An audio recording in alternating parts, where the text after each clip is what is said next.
Something pretty special for Brent Venables. Tevis, great job out there. We'll talk to you in just a moment. I want to take you inside now. Here's a live look at the setup and how this big introduction is going to go. You can see the stage in the background, all the chairs set up. This is happening at 10:30 sharp, but again, the public invited, and they're working their way through security right now. So that room will be filled with people in just a moment. We are live inside with the latest. Our Dean Blevins has been on top of the OU coaching story since everything broke over a week ago. He joins us now on the phone. And Dean, it's an exciting day. Just your impressions as we get ready to hear about the new coach being announced here at 10:30. Well, I feel like driving back to the station. I'm en route to the event in Norman, the two events in Norman right now, but I feel like driving back over to the station and see if we have some toothpicks in the break room to keep my eyes open. It's been something like I've never been through before. But yeah, a ton of excitement. And you know, Brent Venables, as we've said all along, and I've known since 1999, brings tons of energy, brings tons of personality, tons of charisma, and so that is part of the reason that the celebration is bigger than anyone would have expected. He will have a honeymoon like none other because of the charm and because of the, I don't want to say desperation, but the situation that Oklahoma is in. He will do a fabulous job of talking to the current players, convincing them to stay if possible, trying to minimize the opt-outs, trying to save the commitments for signing day, which comes up in a little over a week. And then also trying to save some of the 2023 commits, which Oklahoma had under Lincoln Riley, the #1 class in America by far. But he's already shredded that and has most of that group playing for him now at USC. So it is something like I've never seen before. And I'm glad it's coming to an end, but it's been fun to know, to learn all of the possibilities and to see the enthusiasm with the people. Dean, where do you see this going as far as maybe what coaches he brings with him, what the assistant coaching staff looks like? Any changes there? Well, one of my sources, a coach, is in a meeting right now. So some of that is being discussed, determined. There's a lot of speculation out there. And I know that I have a really strong feeling about a few of the guys on the staff. I mean, I don't want to start naming all of them. Bill Bedenbaugh is the best offensive line coach in the country, and he'll be able to keep his guys and bring others in if he was kept. But, you know, new coaches come in and they bring people. The speculation this morning is the possibility of bringing over Brian Odom, who's the linebacker coach at OU. His brother is Barry Odom, the former head coach at Missouri, and is now doing a fabulous job with the Razorbacks, coordinating their defense.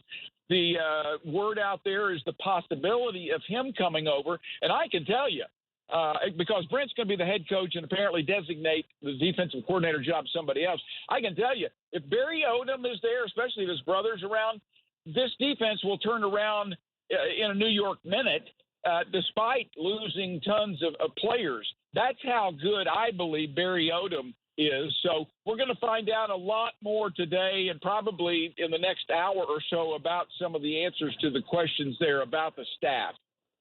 And Dean, just real quickly, I was going to ask you, I mean, there's a lot of speculation about Caleb Williams. He tweeted out a picture of himself kind of just last night. It looked like he was in an elevator or a dorm. Then he said he was excited about the bowl game coming up. Nothing really indicating one way or another. Will the players be there today? And what are you thinking is going to happen with Caleb Williams? Oh, I don't expect players to be there. They may, but, you know, there's a lot of them like Caleb Williams. And the fact that he is playing in the bowl game is fabulous news. Does not surprise me because Bob Stoops carries weight, and getting him, it seemed like it would happen. And so that allows them possibly to have enough players to go out there and take care of Oregon. But Caleb's decision will come down to, do I want to be the starting quarterback at USC under Lincoln Riley and L.A. in the Coliseum, or do I want to remain at Oklahoma with an undefined amount of the number of teammates. Who am I going to have? Do I want to stay loyal to a commitment, believe in Brent Venables, et cetera? I would put it at no better at this second than 50-50, but that's just because I've got to learn more information about it. But he's fighting. Oklahoma right now is fighting for its life against Lincoln Riley's recruitment of him, whether they want to admit it on the West Coast or not. We are watching Twitter because several players are starting to tweet. So if we have any more breaking news, we'll bring you back. But now, Dean, we'll let you drive safely down to Norman, and we'll check in with you later. Thanks for talking to us. Thank you. Thanks, Dino. All right, let's go to our Storm Jones. He's on the OU campus as well. Storm, you were out at the airport last night with all that excitement. What's the energy today?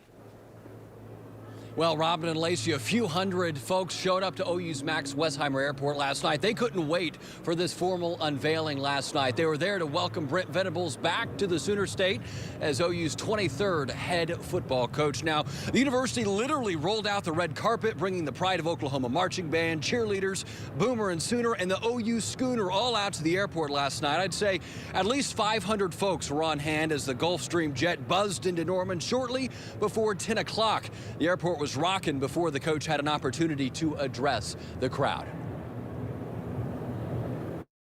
What's your message to fans tonight, Coach? Message to fans tonight is just thank you, and keep being you. Y'all make this place so special, and people have no idea the love and the appreciation that y'all have for your program. This is one of the richest storied programs in the history of college football. But it's not just all the success. It really is. It's the true passion and love that y'all have in this state for your team. And we separate ourselves with the excellence. There's a lot of good football programs that are out there, but there's only one OU.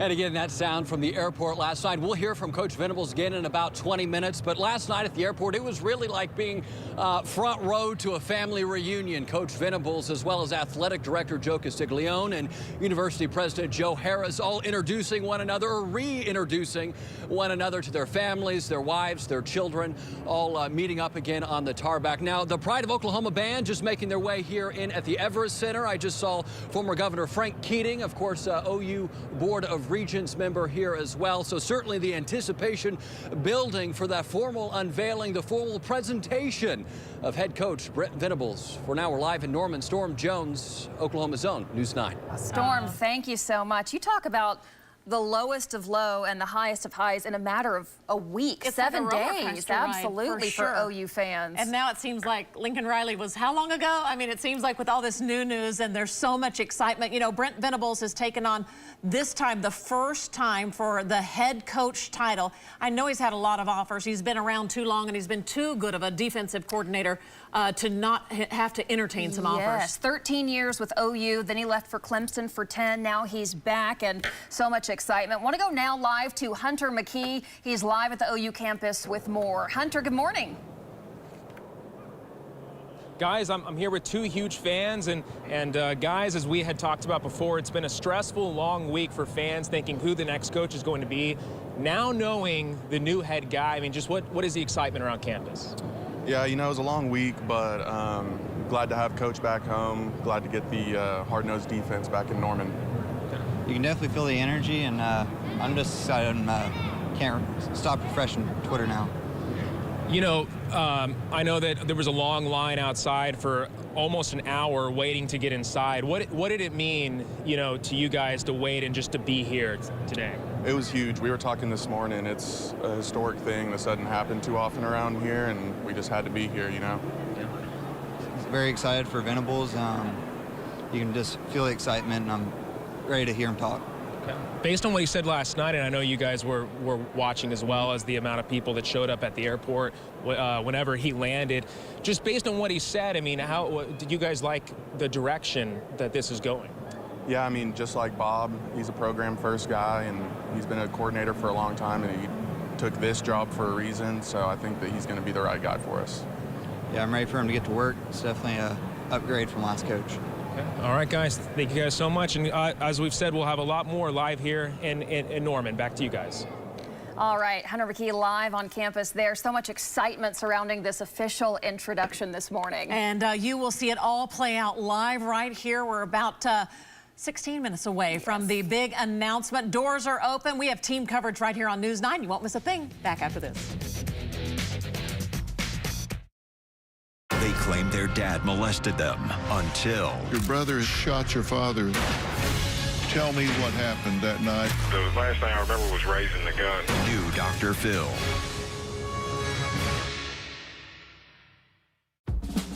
Attention Medicare beneficiaries living in these Oklahoma City area counties. Now's the time to talk to United Healthcare and take advantage of a wide choice of plans and benefits.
I found was maybe skipping class, maybe enjoying the day to go see Brent Venables. Yeah. Hey, Mom, how are you? I know I'm supposed to be in class in like 30 minutes, but I just want to say I love you. Well, that's all you've got. Now, tell me, you know sports. We talk about sports all the time. Thoughts on this defensive coordinator turning head coach? Well, I mean, this week has definitely been a little bit like stressful, just as every Sooner fan in Sooner Nation. But I know last night around whatever time it was, I know everyone was super excited that Brent Venables was coming in at Norman, and everyone was just stoked and super excited. Hey, the atmosphere right now on campus, you're here, you're feeling it firsthand. Oh, I'm totally feeling it. Everyone's feeling it here. Everyone's amped, and they're so ready for this to be announced here in about 10 minutes. So, I mean, everything's turned in the right direction for OU. Next season, what are your hopes? So I think with Brent Venables coming back, I think OU's going to go back to their roots, just more on the defensive side and be a defensive team. You know, I think that's what OU's kind of been built on with Switzer, everyone, and I think Venables is going to replicate that. Hey, Kate, I really appreciate you. Say hello to your mom. My mom, I love you. Hey, it's a pretty exciting day here on campus. People are streaming in. Again, that press conference or that celebration starts at 10:30, and we have not seen a stop of these people coming in. Now, I want you to know that if you do have a friend that's heading here, make sure they don't have any of those bags. So act like it's a game day. Bring those clear bags and make sure they know what's coming. I mean, people are excited. People are screaming Boomer Sooner. It's a very exciting day here on the campus of the University of Oklahoma. Now, in just a few minutes, they will get to see Brent Venables, so all is well in the Sooner Nation universe. I'm going to throw it back to you all. All right. Not bad for a sports broadcasting major from Gaylord College at the University of Oklahoma, Kate. He gets a pass. Tevis, great job. Earlier, we showed you our sports reporter, Lee Benson, getting into the Everest Training Center. He's now available to talk to us live. Want to go over the phone. And Lee, what's the atmosphere there as you enter and await this official introduction of Brent Venables? Hey, no, it's very electric, guys. And you walk inside. It's very cold. It's very cold and windy. So good on Tevis for braving the elements right now, getting some interviews outside. But once you get indoors, it's warm. There's a lot of people. I'd say there's, 1,000 people or so here waiting, fans. Obviously, the team is scheduled to be here, along with, of course, the new Oklahoma head coach, Brent Venables, here in the next 10 minutes or so. Good setup. They have all of the national championship banners highlighted behind the stage, which obviously the idea of you bringing a Brent Venables, he was on the staff the last time Oklahoma won a national championship in 2000. The band is starting to play back behind me as I try to get to a spot. Maybe you can hear me a little bit better. But yeah, it's certainly a lot of energy, and we're all awaiting Brent Venables to be introduced here in Norman.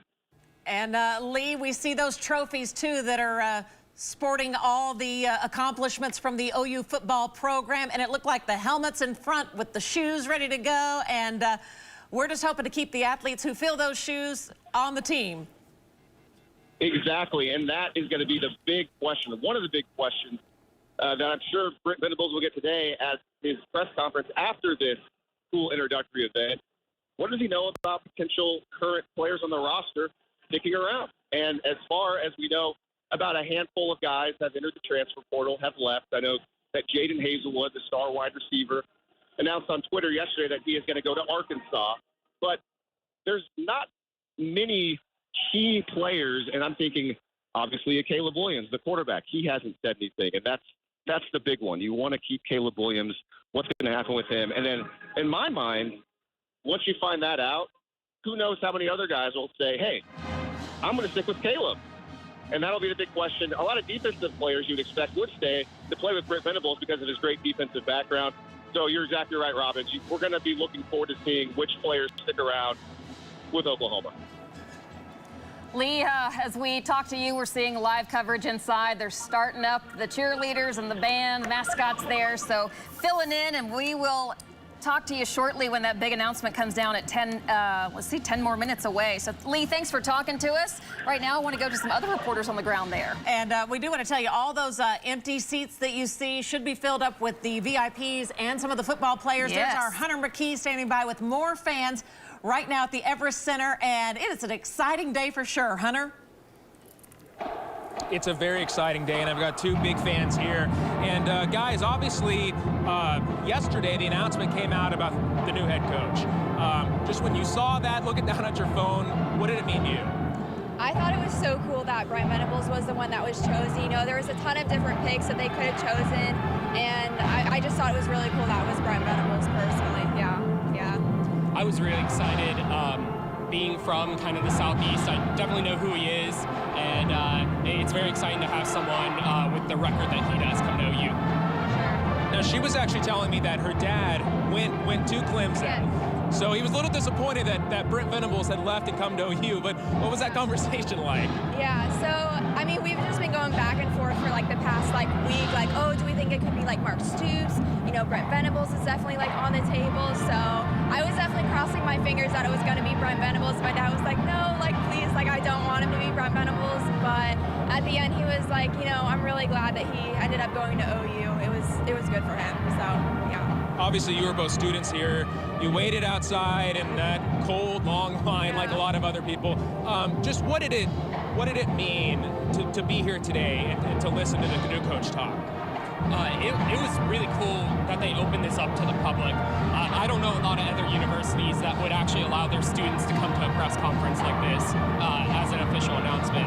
So it's really great that OU does this for their fans and their students. Guys, thank you so much. We'll have a lot more live here in Norman. Back to you guys.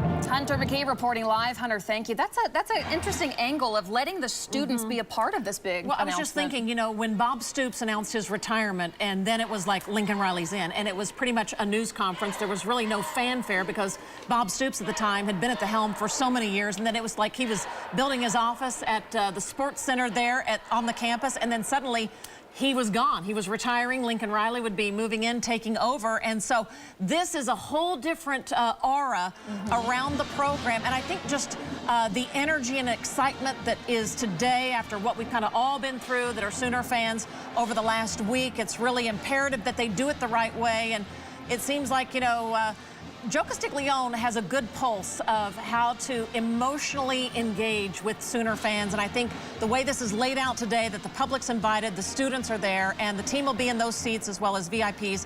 It is definitely a day to remember. One family, what, Lacey, they got out there, what, 2:30 this morning? Yes, and it was like in the 30s out there. They said, we don't care. We're fired up. And I think you touched on it right there as we watched the band perform and the cheerleaders get folks pumped up, that this was emotional. It's been an emotional roller coaster for the past 6-7 days. OU saying, you know what, we want to start this thing on a high note, bring everyone in. A lot of questions about which players will go, which ones will stay. We are watching Twitter, and we know that this just coming in the last hour. This is Caden Helms' Twitter page. He says, Sooner Nation, I was going to write some long, drawn-out paragraph regarding where my commitment currently stands with the University of Oklahoma. Why not let Fresh Prince of Bel-Air do the honors for me? And it goes on to say, I'm not going nowhere. I'm staying. You're not living without me. So kind of having some fun with that. But that's the big question. Who's going to stay? Who's going to go? That tweet coming in the last hour, and we are watching our Twitter feed to see any other big names out there as far as the OU players. Oh, man. And Brent Venables in just about 6 minutes is expected to be introduced as the new head football coach at the University of Oklahoma. And one thing I thought that was interesting that Dean said last night when we were live on the air as we were waiting for that plane to land at Max Westheimer was that, you know, Joe Castiglione had a list of people he was going to be talking to that seems like they talked to Brent, knew that was their man, and he's the man. They got their man. More coverage after this. Stay with us. They claimed their dad molested them until... Your brother shot your father.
exciting day, and again, you'll watch it all right here on News 9. All cameras on him. We're awaiting that official introduction, which is coming down in less than 2 minutes. Right now, though, want to go to our reporter on the ground, Storm Jones, with the latest as far as who all's there, and gosh, a lot of excitement, Storm.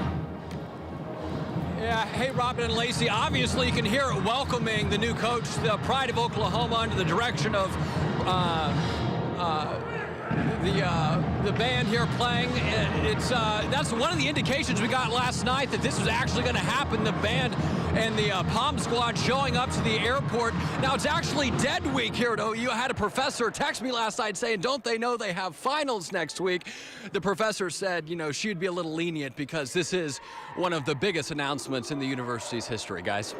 Storm, thank you. I don't know if you heard, but Robin's son skipping class today to be at that event that you're at, and Mom said she'll give him a pass today. And I found out on live TV, Storm. Oh, goodness. And that is under the direction of... Yeah, oh, Storm, thanks so much. We appreciate it, and we are just about 1 minute away from all the excitement to culminate to the big announcement. Brent Venables, 50 years old. He started from very humble beginnings. He was raised by a single mom with 2 other brothers, and really hard work is what has gotten him where he is today, and an exciting time for Sooner Nation. There you go. We asked the question earlier because OU still has a bowl game coming up.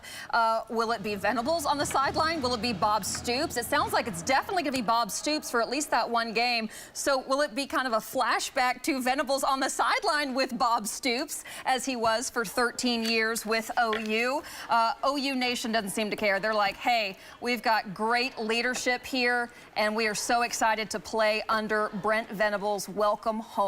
And there you're seeing some of the other staff from the athletic department there at the University of Oklahoma inside the Everest Center. I believe that's the new head basketball coach, Mosier, right there, who really has started the basketball team off with a great note. The Sooner Schooner is there, and dignitaries arriving. You can see those chairs that were laid out.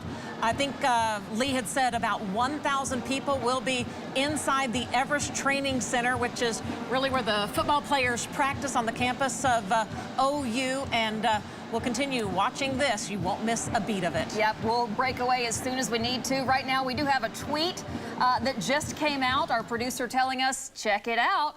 It says, life evolves in remarkable ways. New now bringing him and his family back to OU campus. Can't see the top of that tweet. Sorry about that. But Joe Castiglione saying visited the Clemson campus a while back, and my, how things can change in a matter of months. And, you know, the thing that's been so interesting about Brent Venables and his time at OU, he was there as the co-defensive coordinator with Bob Stoops' brother. And, boy, a lot of folks thought they really couldn't do 2 coordinators at one time. But Brent and Bob Stoops' brother, Mike Stoops, did it remarkable. They both had coached at Kansas before, and they brought a lot of what they had learned at Kansas State to OU under the helm of Bob Stoops, and it's really kind of culminated. It's full circle back for Brent Venables to be named the head coach there. The band is playing and just waiting on the man of the hour to arrive. Yes, as we watch the pre-ceremony live right here. Not sure exactly what the rundown is going to be, but we know we're going to hear from OU President Joe Harris, OU Athletic Director Joe Castiglione. Brent Venables himself is going to speak to the crowd. You're seeing a lot of seats left open. That's for VIPs and several players that will be able to attend, hopefully every single one that's able to. And it's just a lot of excitement there. We're waiting because they said 10:30, so any minute now they're going to break in and we'll turn it over. But just so many people there, 1,000 people. They could have packed more in if they really wanted to, but cold out there. They said we're going to do it here on the campus there in Norman. And you're looking live from Norman, the Everest Training Center, where we are expecting the team to arrive. And we've got we start them out young in Oklahoma, don't we? And she is ready to go, Miss Cheerleader there. And we have the real cheerleaders there, the young fans, the old fans, and the super fans for sure. So you'll be watching it live unfolding. They opened this up to the public. Students are attending, and it's an electric day, a big atmosphere there in Norman.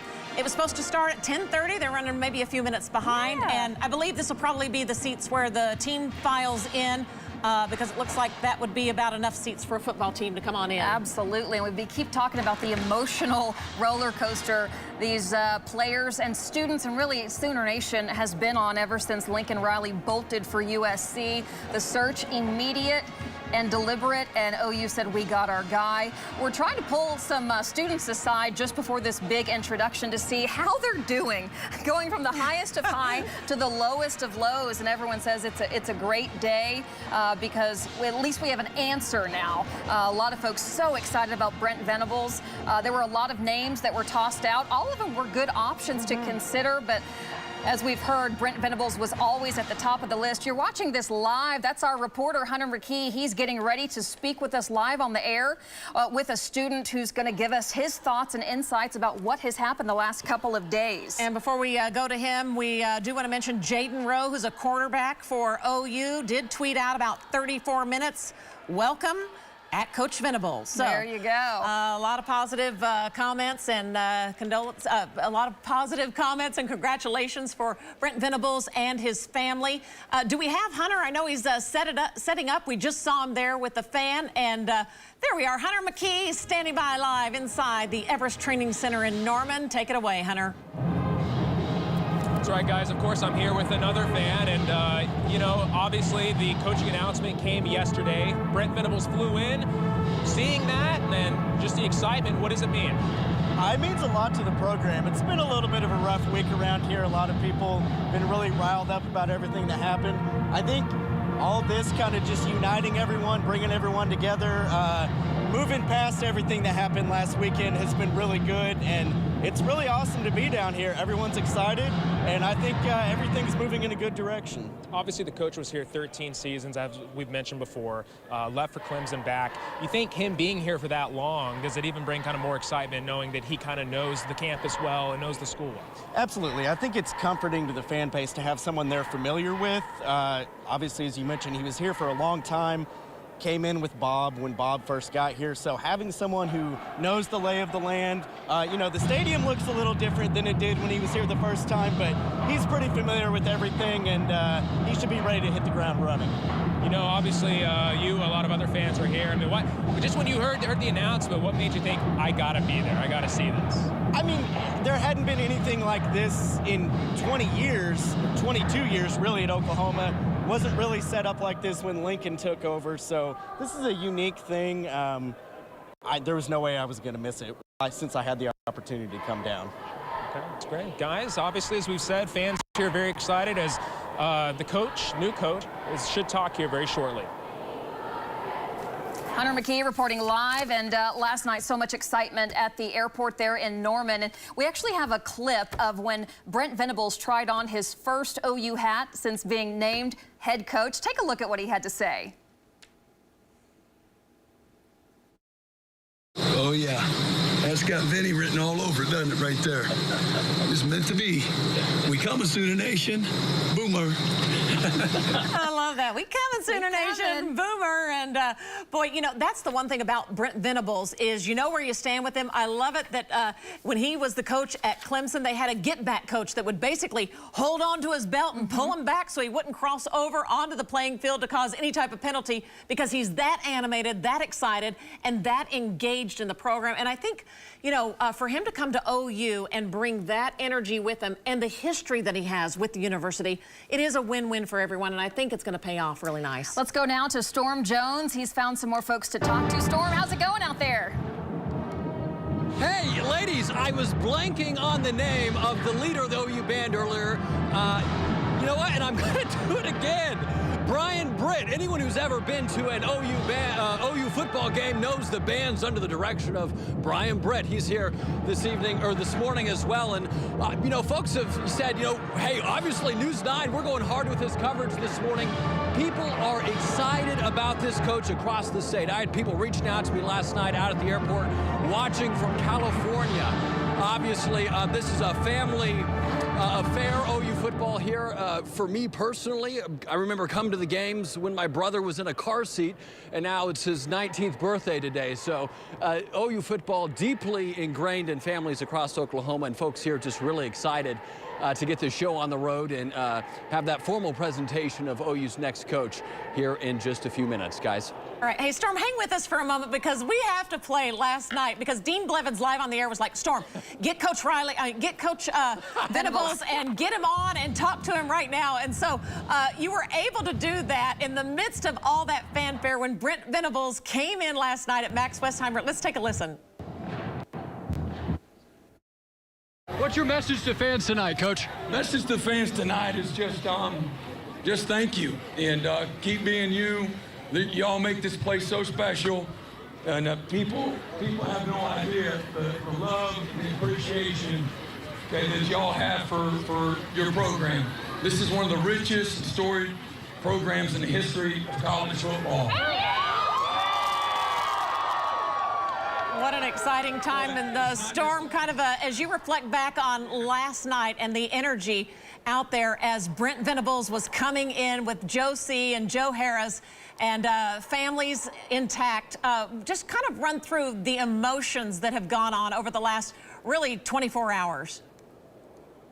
Oh, it was electric. I don't know that you could have fit more folks out at Max Westheimer Airport last night. Again, kids from, car seats to folks in their 70s and 80s all waiting for the coach to be introduced. Unlike anything I'd seen before, I was a student here when Lincoln Riley took the reins from Bob Stoops. I don't know if it's the heartache we've been through over the past week that's just made this feel much more special, but folks were fired up last night at the airport waiting for the coach, and as the crowd starts to come alive again here in the Everest Center, we're seeing video of the coach walk across the outdoor practice field with Joe Castiglione and President Joe Harris, University President. Looks like, guys, they may be on their way here shortly. It's still just waiting for the introduction of the coach here in just a few minutes, guys. Oklahoma, we are gathered today at the Everest Indoor Training Center, and we are also streaming live to thousands of Sooner fans around the world. I assume you have noticed there are some empty seats here in the middle of the room. We're about to take care of that. Today we celebrate a special moment for the University of Oklahoma. Sooner football has been a proud tradition now for well over a century. And today we begin a new and exciting chapter.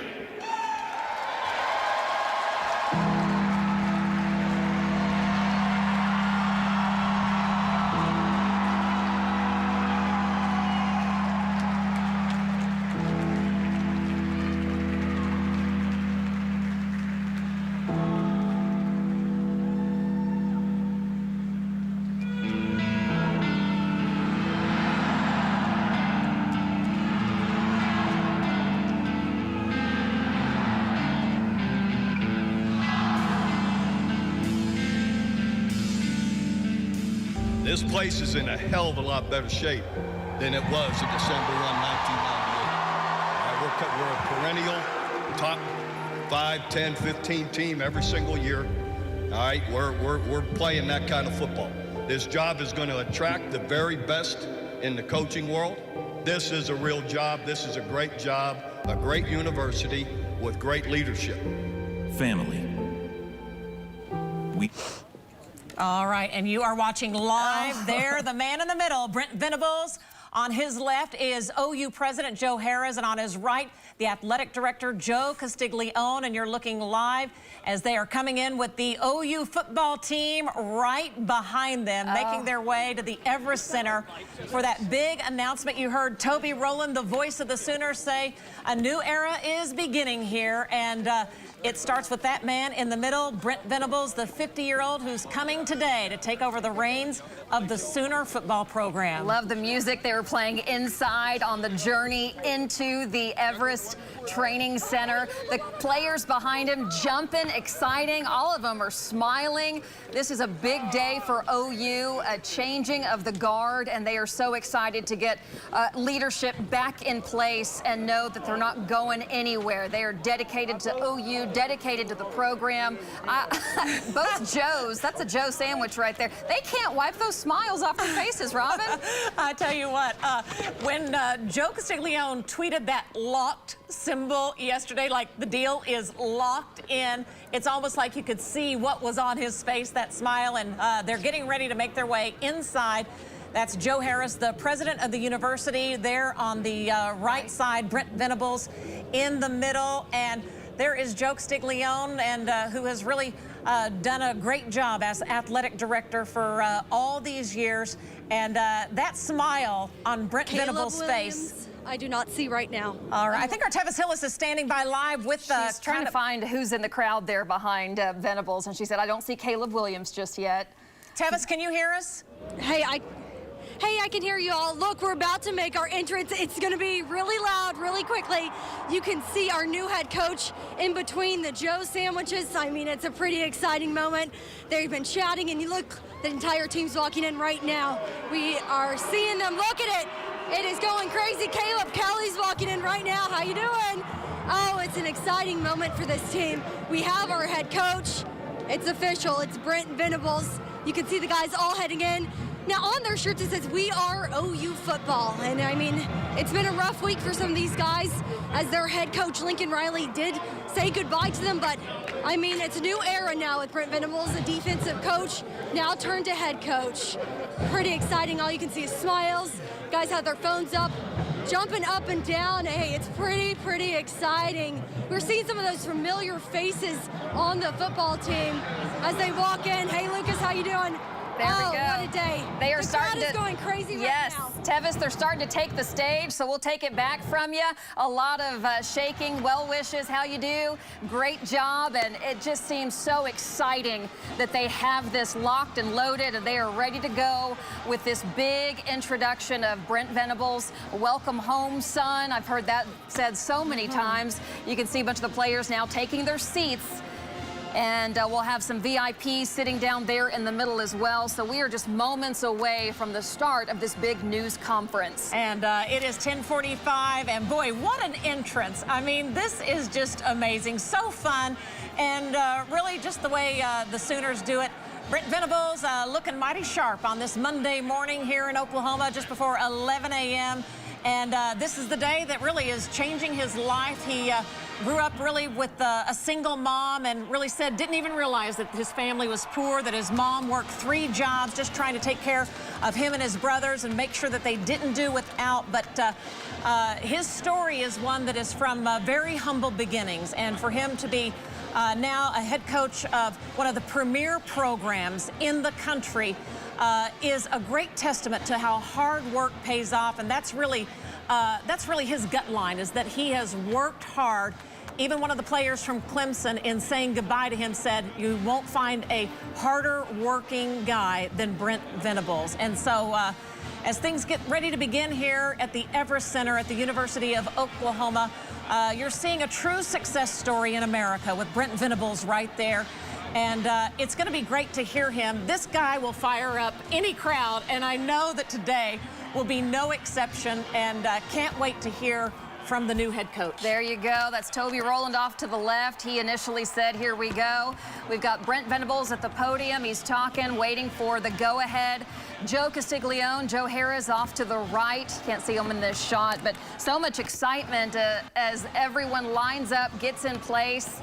And I love, as we've said all along, that they're getting the students involved in this very emotional introduction here.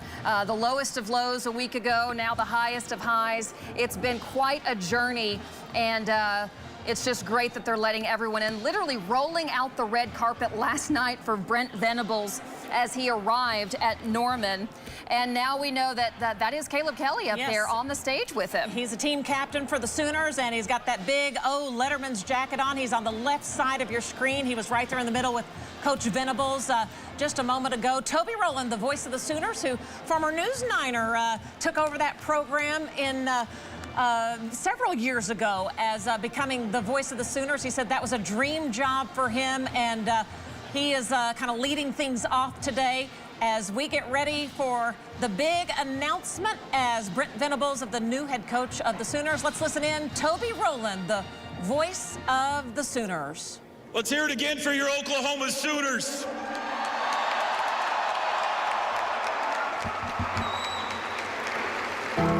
Some of the all-time greats back with us. I don't know all of them that are here, but I did see Superman Roy Williams is down here with us as well today. This is Oklahoma. This is where winning was invented. This is the home of the Selmans. The home of DeMarco. Of McCoy, Shepard, and Leroy. This is the home of the Billies. The home of Steve and Jason. Of Sam, Baker, and Kyler. People don't know what it is to be champions. Oklahoma invented winning, invented championships. The history of Oklahoma is about winning championships. We already have 6 national championships, now we have 7.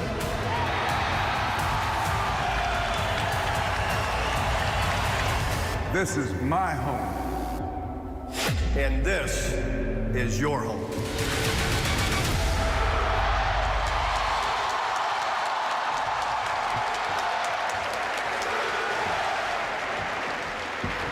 It's great to see not just our current team, but joining us today, many players and coaches from years past.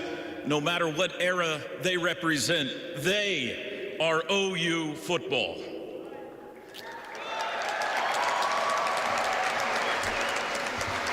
To all who are here and those watching online, thank you again for joining us on this historic occasion. It's been a long week. Been a lot of scrolling-itis out there, refreshing Twitter. Some of you haven't seen your wives or husbands or children in a week, even though you live in the same house. I've got good news. You can unhitch the wagon and put the pony in the barn. It's over. We got our guy. We have a star lineup of speakers this morning, beginning with what an incredible start it has already been to his presidency. Please welcome the 15th president of the University of Oklahoma, Joseph Harris, Jr.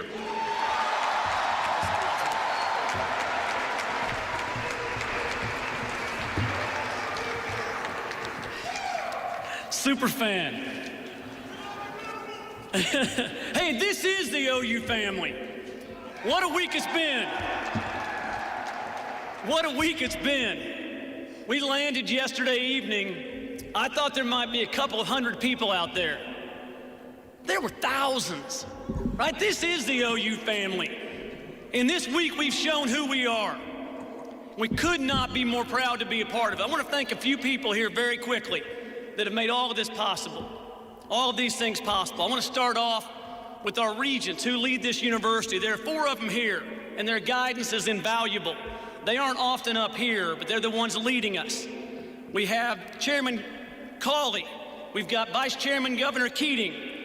We've got Anita Holloway, and we have Rick Nagel. Thank you to each one of you all for being here.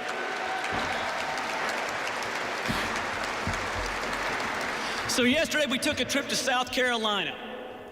We go in there and there's a conversation, as you might have seen over in the Venables house. And it was so great because it was seeing family we hadn't seen in a long time. We're gonna hear a lot from our new head coach in a minute. But his family is here with us in the front row right now. A lot of people here know them. A lot of us knew the kids when they were really young. Julie is here, and all 4 kids, all 4 of the Venables kids are Sooner born in Norman, Oklahoma. Jake, Tyler, Lanny, Addie.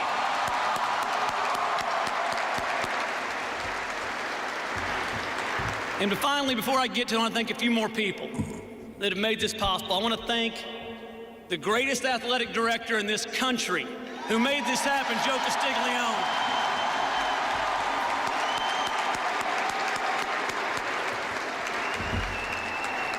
Right, and there are so many people, not just those of us that are on this stage right here, but you look at those that make things like this possible, the list goes on and on.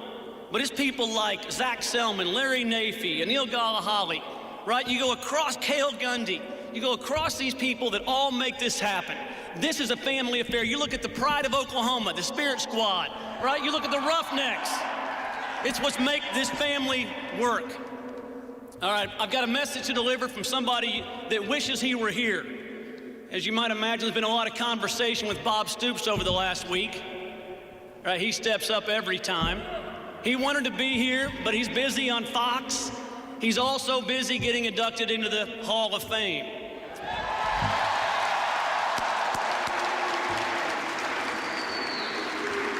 That's right. And so Bob delivered a speech to me to give to you. And it's, as you can imagine, of some length. It's 7 words. These are his 7 words, and I'll read them verbatim. He said, "Use tell them, we got our guy."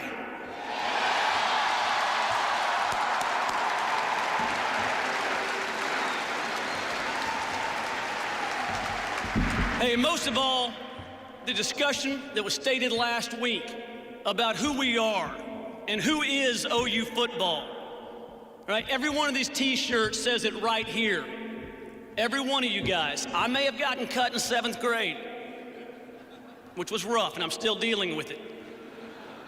But you all, everything you've been through, everything you'll go through, you are OU football, and we owe you a debt. Thank you to you all.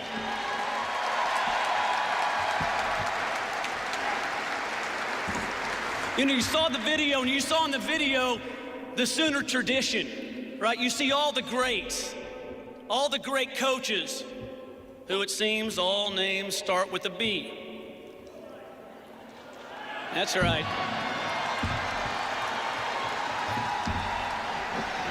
You hear me.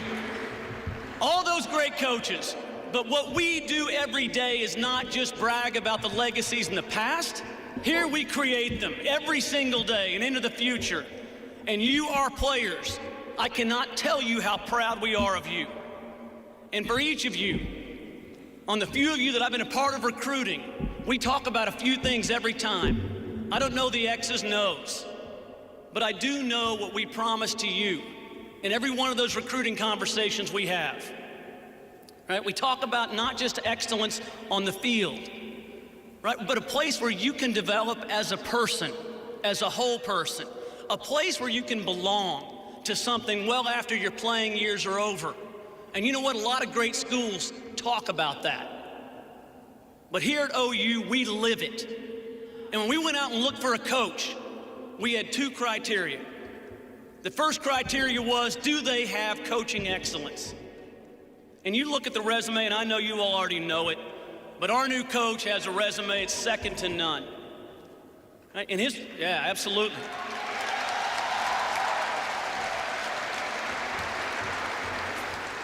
His teams have been in the top 15 in the nation in total defense for each of the previous 7 years, with 6 of those being top 10 in the country. In his 26 years as a full-time coach, has never had a losing season. His teams have won 12 conference championships. He's coached in 8 national championship games, and he's got 3 rings to prove it.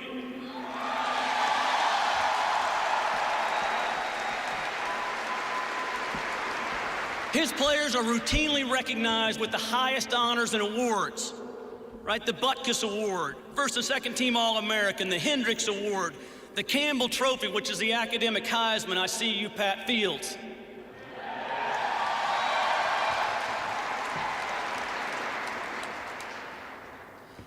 He's known, and his resume is complete.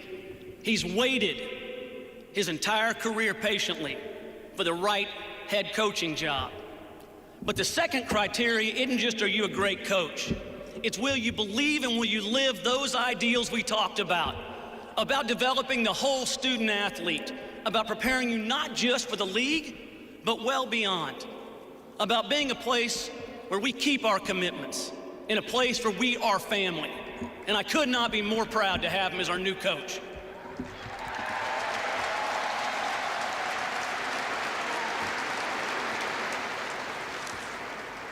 let's wrap this thing up from my part. Coach, welcome home.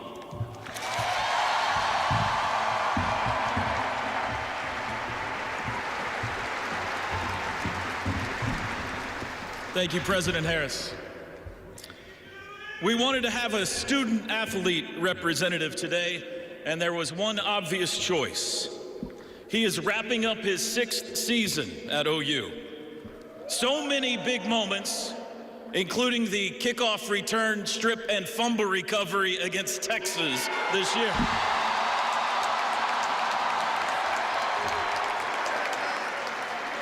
He has demonstrated inspirational toughness and leadership. He's already got a degree in communication, a master's degree in administrative leadership, and he will complete his 3rd degree at OU next month in business administration. Please welcome Caleb Kelly, everybody.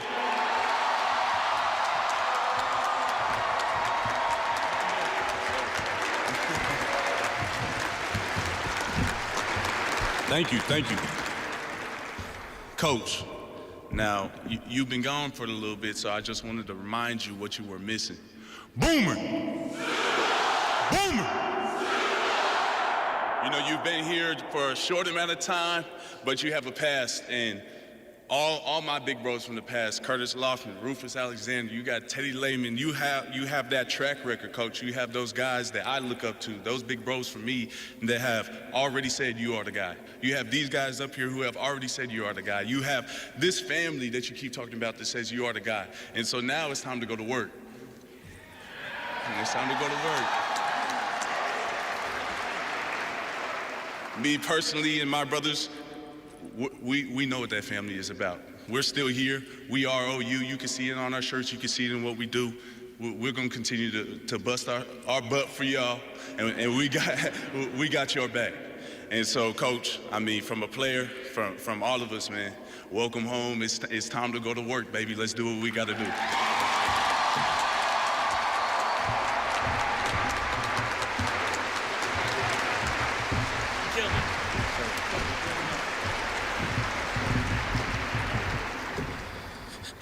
When you think of the word clutch, you think of guys who always deliver.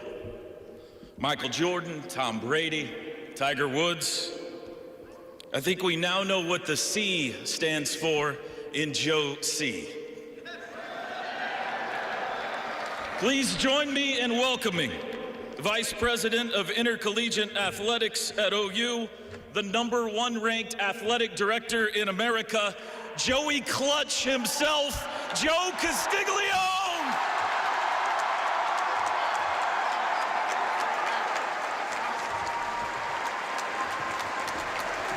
Thank you.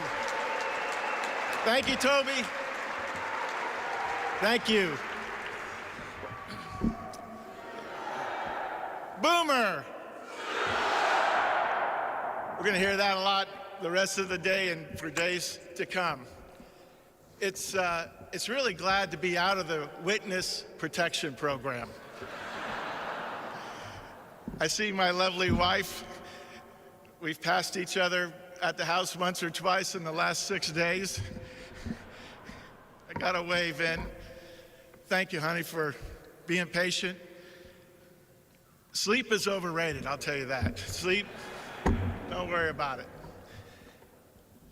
We're here today because of you. OU, but you.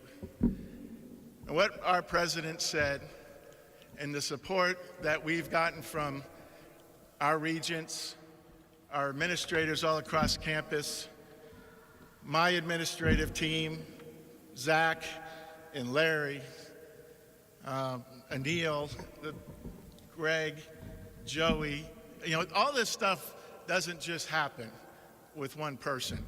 It happens because of all of us. And we've got the best leader on a college campus today, and our president, Joe Harris. Thank you very much for your wisdom and your support and your guidance. The one thing, everything that has been said should have been said, and we're going to make this short. There is one thing that we have learned over and over. Sometimes situations develop and we get reminded. What happens to one of us happens to all of us. And there is no doubt, and this week, if there wasn't a week before that already proved it, this week proved it again. We are better together, always and forever together. And that was really easy for me to show and to sell. Our new coach experienced that for 13 years. The last 10 years, maybe one of the most significant, if not the most significant, coordinator in college football with his success in supporting his staff and his players. You're always going to love the passion you remember, but you're going to love his fight even more. You're going to always love the way that he gets the best out of his players, but you're going to love his vision even more. You're going to love the way he brings us together. But you know what? He is going to love you even more. When he came to Norman, along with Coach Stoops, in 1999, that was his first time. And he comes to Norman in 21 now, 22. This will be the last time. He is home for good.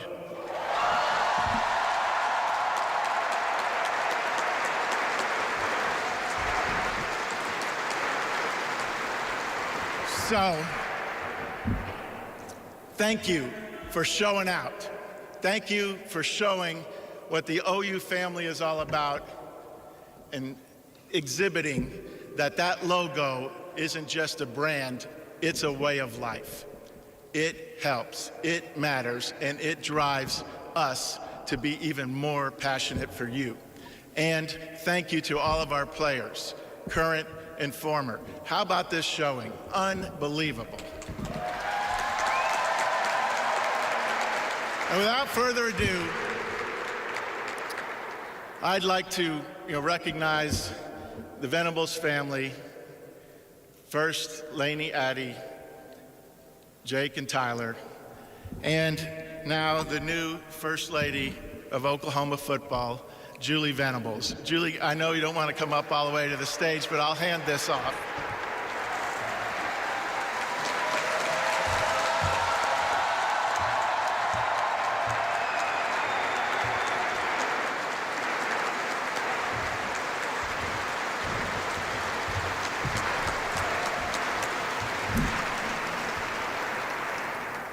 And Coach, there'll be a lot of other things you're going to acquire.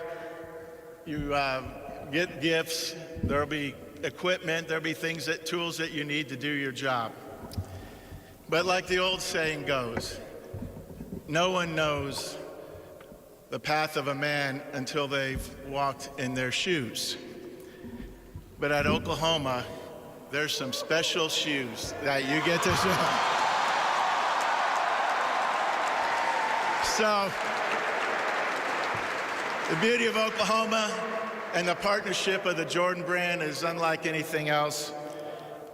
Coach, I've been fortunate to have a pair of these, and players say they're always checking out my drip. I want to make sure they check out your drip. You're going to have a lot more of these than I do, but come forward. Ladies and gentlemen, it is my absolute proudest honor to be able to introduce to you for the first time your new head football coach, Brent Venables.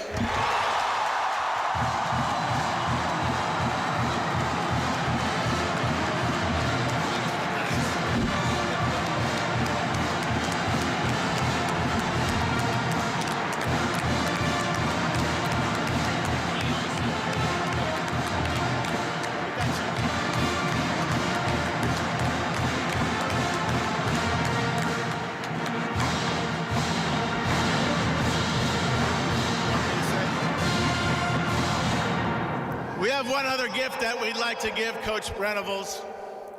You know that we get to play in one of the most storied stadiums in not just the world, but the country, not just the country, but the world. We call it the Palace on the Prairie, and our president, Joe Harris, has something for Coach Venables. The keys to the Palace. The keys to the Palace.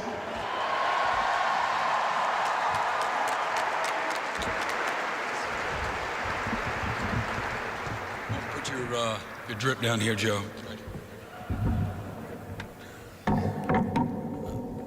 Thank you. I just want to take the opportunity to thank everybody for being here. This is really amazing. This is special.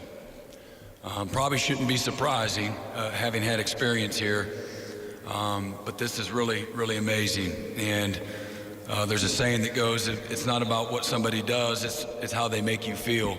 And the Sooner family, Sooner Nation, this administration, the Board of Regents, talk about first impressions for us. This is really special, and it couldn't have gone any better. And just I want to thank you. That's a bit, like you said, that doesn't just happen, and but it got to come from the right place. And I know this all right here, okay, comes from the heart. And we just, from Julie and I and our family, we just want to thank everybody for being here today. Thank you.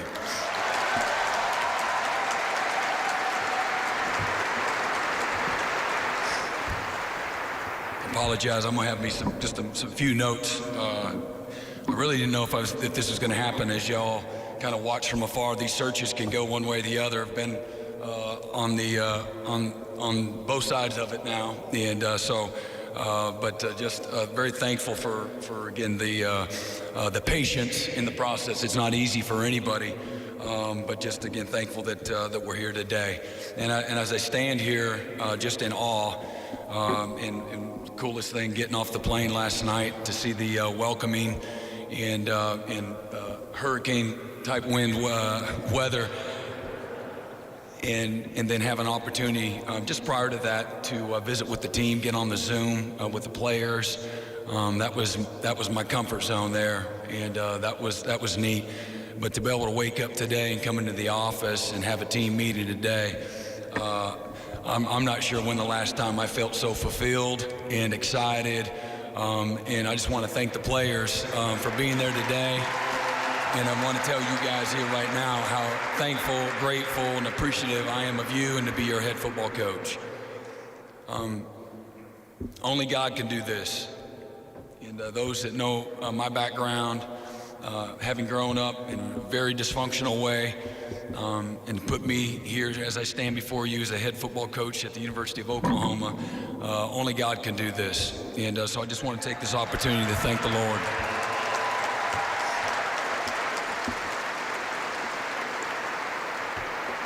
I'm honored and I'm humbled to stand with you and before you today as your next head football coach here at Oklahoma. Again, one of the winningest and storied, tradition-rich programs in the history of college football. Now, taking the lead and also taking it through one of the biggest transition in the history of college football, taking Oklahoma from the Big 12 to the SEC, you've got your guy to take you on this journey.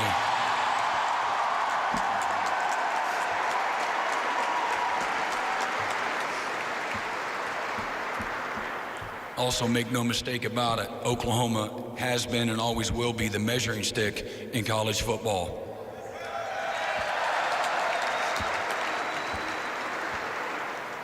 Our goal is we want to be the model program in all of college football, okay, in regards to how we run our program, okay, not just the winning. The winning is a big part of that, but we want to be the model for all others to follow.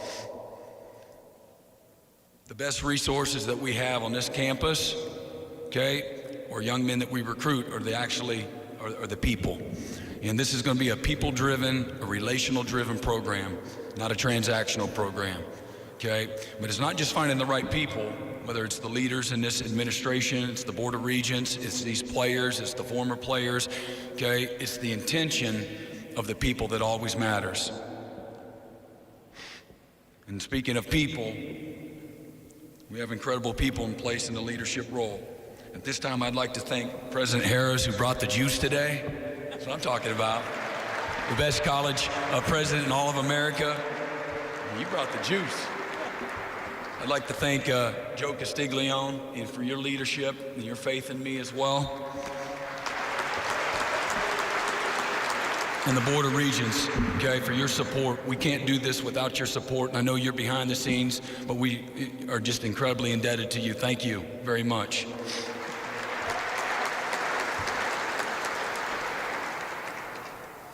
What makes this job so special as well and attractive for me is the cohesion, the commitment, the alignment, the direction, the vision, and the focus of this program. It's a university-wide leadership that is focused on excellence in everything that we do. Excellence has been established by Coach Wilkinson, Coach Switzer, and Coach Stoops. 3 Hall of Fame coaches that are the example of what the standard looks like. It's my responsibility to relentlessly defend that standard and to build upon that standard as we go through our journey.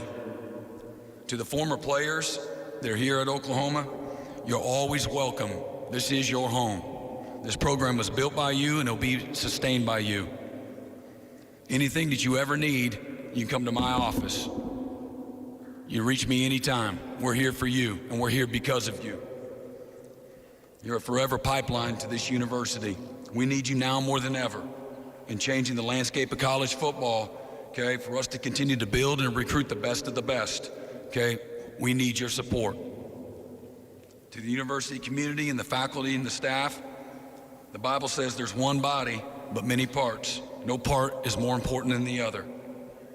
We'll do everything in our power to do the very best work alongside with you to make you proud, okay? Doing our very best to represent you and this great university. We'll strive to be a program that is progressive and forward-thinking in everything that we do, okay? And it maintains a what's next windshield mentality.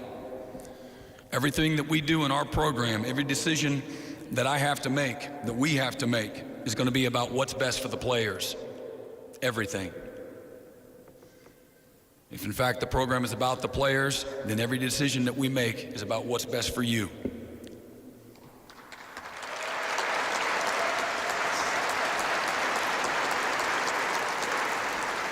As I told them in the team meeting today, sometimes what's best for the players don't like, right? But what we do is going to be in your best interest. The purpose of our program, we're going to take a holistic approach. We're going to find every way possible, every means possible to serve your heart, not your talent. That's real. That's relational, not transactional.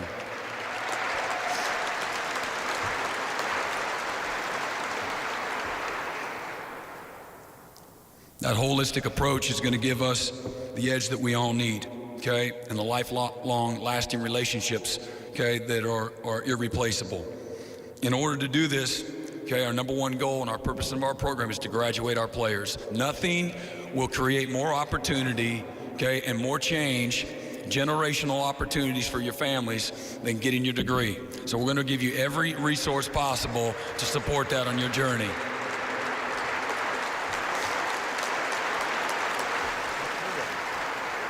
I want to produce winning people on and off the field, equipping you with life-lasting tools that you can take into your communities, you take into your families, okay? That you can grow spiritually into your churches, okay? Chase your NFL dreams. Be a CEO. We're going to equip you with real, life-lasting, intangible, okay? And we're going to do everything that we can to, when you leave here, that you're proud of your university. You look back, that 30-year-old version looks back on you and is grateful for your opportunity, knowing that the people there loved you, cared about you, and helped you succeed in life.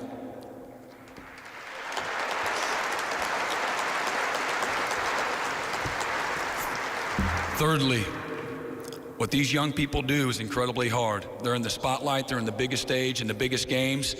Okay, with that comes scrutiny. Okay, being a college student athlete, from study hall hours to tutors to class schedule to lifting to the grind, it's very real. Okay, and it's difficult to manage. okay? So our goal too is also to make sure these young people have fun. College should be a fun experience, should be the best times of your life, okay, where real life-lasting relationships are developed, and it's our charge to make sure that you have a great college experience. Okay, and finally, I want them to win a championship. I think it's very important.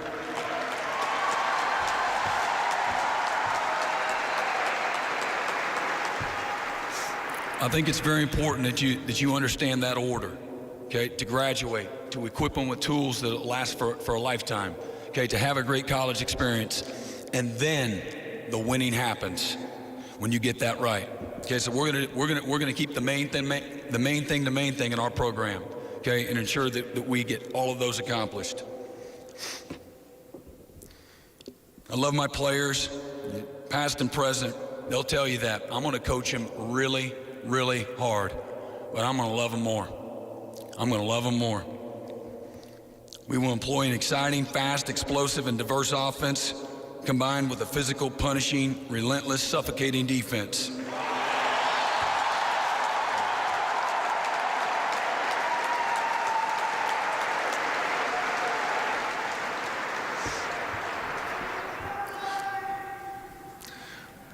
We're going to have a diverse and an experienced, a knowledgeable staff.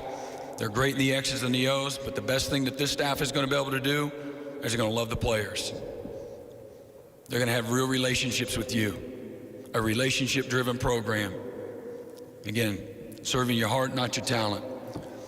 In closing, I just want to thank a few more people. First and foremost, I want to thank my family. And as you all know,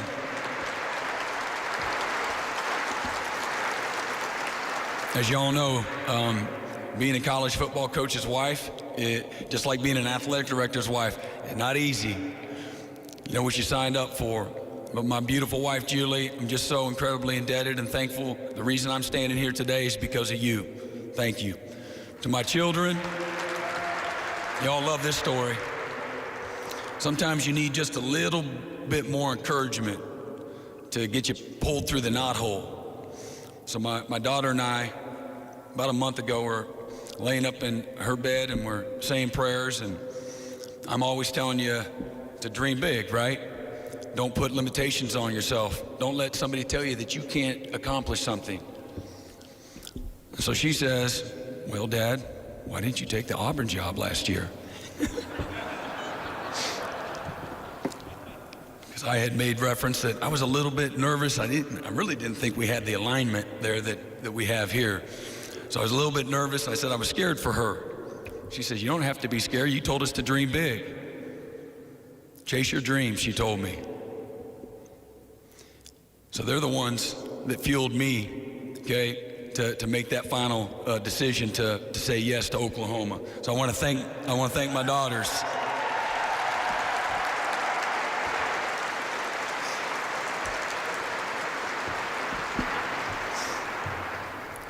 Also, I want you to know, I've got a couple of other people to thank, but I want you to know I started my career as a crawl-on at Kansas State and played for Bill Schneider, also a Hall of Fame coach. Just an amazing man, an amazing man. And the belief in me, the tools that he instilled in me, the opportunity that he gave me, I'll be indebted forever. On that staff, the guy that recruited me out of high school was Bob Stoops.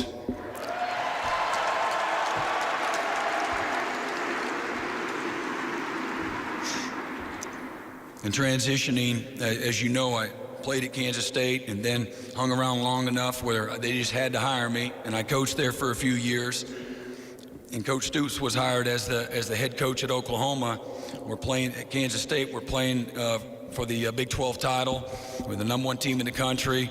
We had just a heartbreaking loss in triple overtime to Texas A&M. And I'm visiting with Coach Snyder about what my next decision is going to be.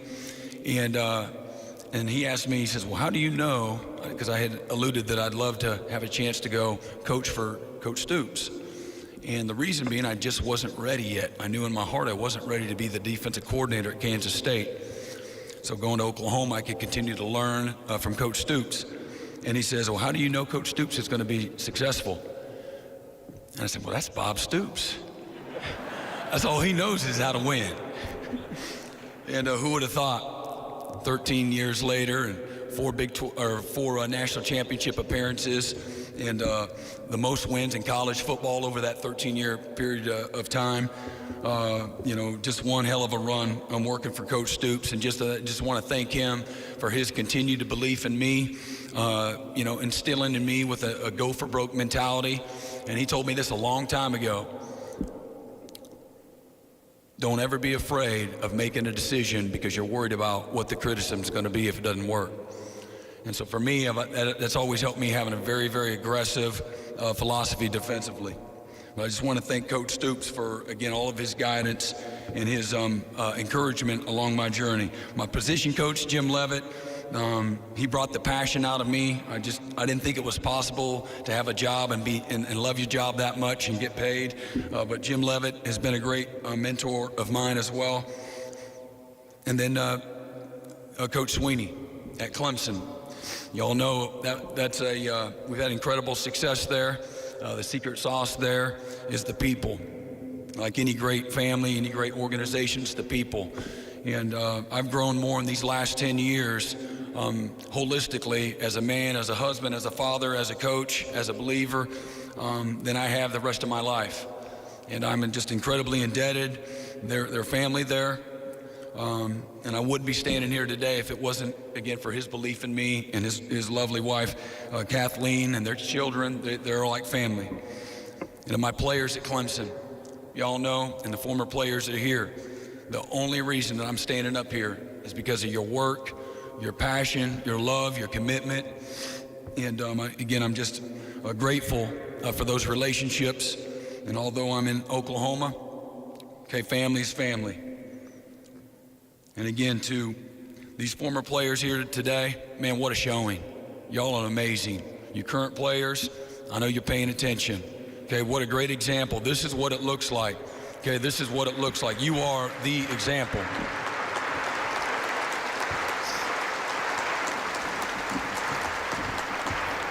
And again, lastly, I just want to express my sincere gratitude, okay, and appreciation for being here today. But trust me, it gets better.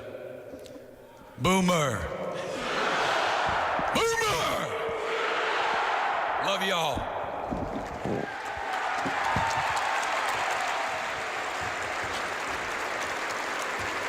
Ladies and gentlemen, one more time, the 23rd head coach at the University of Oklahoma, Brent Venables.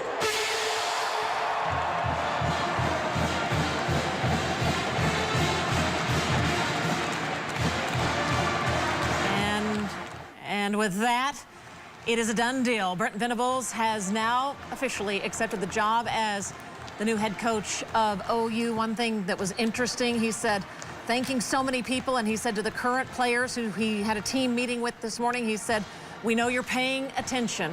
One thing we paid attention to was who was in the house of the football players. Caleb Williams, the quarterback, who a lot of folks are wondering what's number 13 going to do. He wore a hoodie in saying, we are OU football. He was one of the last to come in with the team. But, that's a good indication, the unified front that they put on today, Lace. You had Caleb Kelly up on the stage, and he said, welcome home. It's time to go to work. Right now, I want to bring in Storm Jones. He listened, as we all did. Storm, your thoughts, kind of a wrap-up of what we just heard. Yeah, Robin and Lacey, we heard from Coach Venables as well as athletic director Joe Castiglione and University of President Joe Harris, as well as team captain Caleb Kelly. The overarching theme is this program was built by and serves the players, the OU football players. Coach Venables saying, quote, I'm going to coach them really, really hard, but I'm going to love them more. Joe Castiglione saying it's good to be out of witness protection over the past 7 days. Obviously a very, very busy week for athletic director Joe Castiglione. OU President Joe Harris kind of seeming to throw some shade at one point, saying it seems like all of the really good OU coaches, their names have began with B. The crowd obviously oohing. The last coach, by the way, his name started with an L. President Harris said, "You know what I'm saying." Bob Stoops gave a message to President Harris to deliver his message. Tell them we got our guy.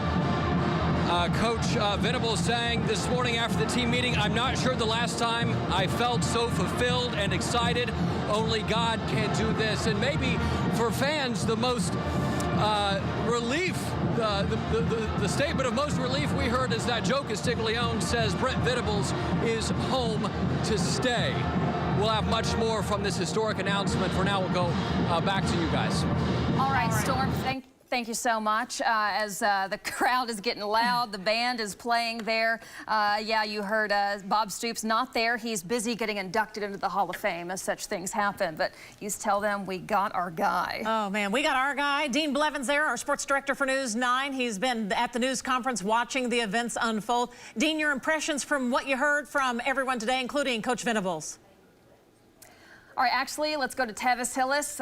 We'll get Dean in just a moment. Tevis, go ahead.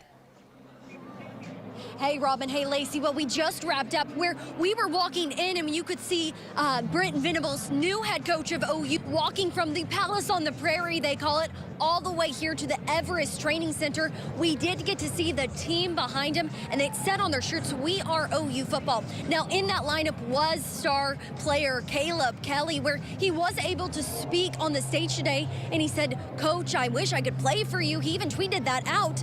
Another thing he did say was, "You might have forgotten this," and then got the crowd all screaming Boomer Sooner. Another notable person that I saw walk in was that star quarterback, Caleb Williams. The question right now, will he stay with the University of Oklahoma? Well, he was here today. We can confirm he walked in. He even was wearing that "We Are OU football" shirt. So he was a part of that team. We saw some guys. They all walked in as a team. And I mean, the crowd went wild. Now they have just left, but I mean, it was pretty exciting. Those guys were all hyped up. They were taking photos. They all got to walk behind their new head coach, Brent Venables. They were also a part of that walking group was Joe Castiglione, and also President Joseph Harris. So, I mean, it's really a united group walking in. Some of the points that Coach said was that this is a team that no matter what type of player you are always going to be a part of that team. Whether that's you're an old player and you're from the Team 2000, that national title, you're going to always be a part of this OU football team, and that he wants to continue. Now, we did see notable coaches. DeMarco Murray was here, and they were all standing in the back right behind me. I don't know if they might have cleared out. The room is clearing out right now, but we also will get that press conference where we get to ask more in-depth questions. Other things that we wanted to note is that Coach said, you know, we are going to have those other coaches, those other offensive coaches and offensive coordinators, that they're going to be a part of knowing diversity, but also being a part of these guys' lives. So that's a really important part, that these coaches are going to be a part of these new football players' lives. You know, something that really took everyone by wind was when Lincoln Riley up and left. So hopefully Brent Venables will cool off the team. I mean, it was pretty exciting. Music's still happening. The band just cleared out, but hey, it's a pretty exciting day here on the campus of the University of Oklahoma. Robin and Lacey. Tevis Hillis reporting live there. Tevis, thank you so much. That's the question now as we await this now news conference where the media and the press can ask questions and get maybe some more details on what's next. Let's go to our Dean Blevins. He is live. And Dean, what do you think will happen at the news conference and your impressions from what we just witnessed? Well, the news conference, we are about to walk over to the news conference. It should start in about 20 minutes, and the questions we will be asking will be more X's and O's and more football related specific. It'll be talking about coaches that are coming or staying and some of the things that Brent plans to bring here. What just happened was Oklahoma doing what it does as well as anyone in the country, and that's to pomp and circumstance with the best of them. They've got our own Toby Rowland did a great job introducing the group. You had two Calebs here, which were really important. Caleb Kelly, 6-year Sooner, fabulous guy. He was one of the speakers, but also Caleb Williams, the quarterback came in, and he was part of a group of Oklahoma players listening to all of this. The messages were that we got our guy. Bob Stoops is in Las Vegas as he is accepting the Hall of Fame award in a couple of days, so he was not here, but he did send a message that, hey, this is our guy and we got him. Brent Venables' message was all-encompassing. He fumbled around reading, but he won't be reading scripts in the future, and certainly he won't be out on the football field. But his message was, this deal is going to be relational with the players and with everyone, not transactional. He tried to reach to the heart of everyone, but really speaking to the players is, it's about you, we're going to do this, we're going to do that. He mentioned he's a man of faith. I counted 4 times he made reference to that in some 10-minute talk that he gave. So it went as I expected, and anyone who knows Brent, he's got the charisma, the charm, and he will take, and again, he's kind of fumbled doing some things, but that's not what he does for a living. He doesn't read his own script for what he's going to say. He's from the heart. He will display some more of that when we go over for the press conference and report that back to you as well. All right, Dean Blevins there. We appreciate your insight, Dean, and I thought it was very interesting, too, when Caleb Kelly kind of started things off. He says, we are family. We are still here, kind of making reference to the team who has still wearing that jersey saying we are family, OU football, and so time to get work done, and we'll see what Brent Venables has as far as coaching and the staff, because that will be some of the next pieces of the puzzle that do have to go into place. I want to go back out to Tevis Hillis. She's got Toby Rowland with her. Go ahead, Tevis. Tony Casillas and Rocky Calvis and Teddy Lehman, all the defensive greats we've had through the years. I think fans are very excited about what Coach Venables had to say today about kind of getting back to those roots. And can you share any last thoughts with us? I'm excited. I'm excited for Brent. I'm excited for the current and former players. I'm excited for Sooner Nation. It's been a long week for everybody, but for it to end like this and they got their guy, this is pretty cool. Okay, and I just need you to close it out. We'll toss it back to Robin and Lacey. Unhitch the wagon. Can you say it for us? We are officially today, Robin and Lacey, unhitching the wagon and putting the ponies in the barn on this coaching search. We got our guy. We got our guy. I'm going to send it back to you all. Oh, Toby Rowland, the voice of the Sooners, the book Unhitch the Wagons that he wrote about OU football, and boy, he's done a great job. Our crew has done a great job with our team coverage today, and we want to go out right now to our Hunter McKee, who's standing by. That's right, guys. I mean, it's starting to spill out here, but as you guys saw, there was a large crowd here, thousands gathered, anticipating the new head coach. Wanted to hear him talk for the first time.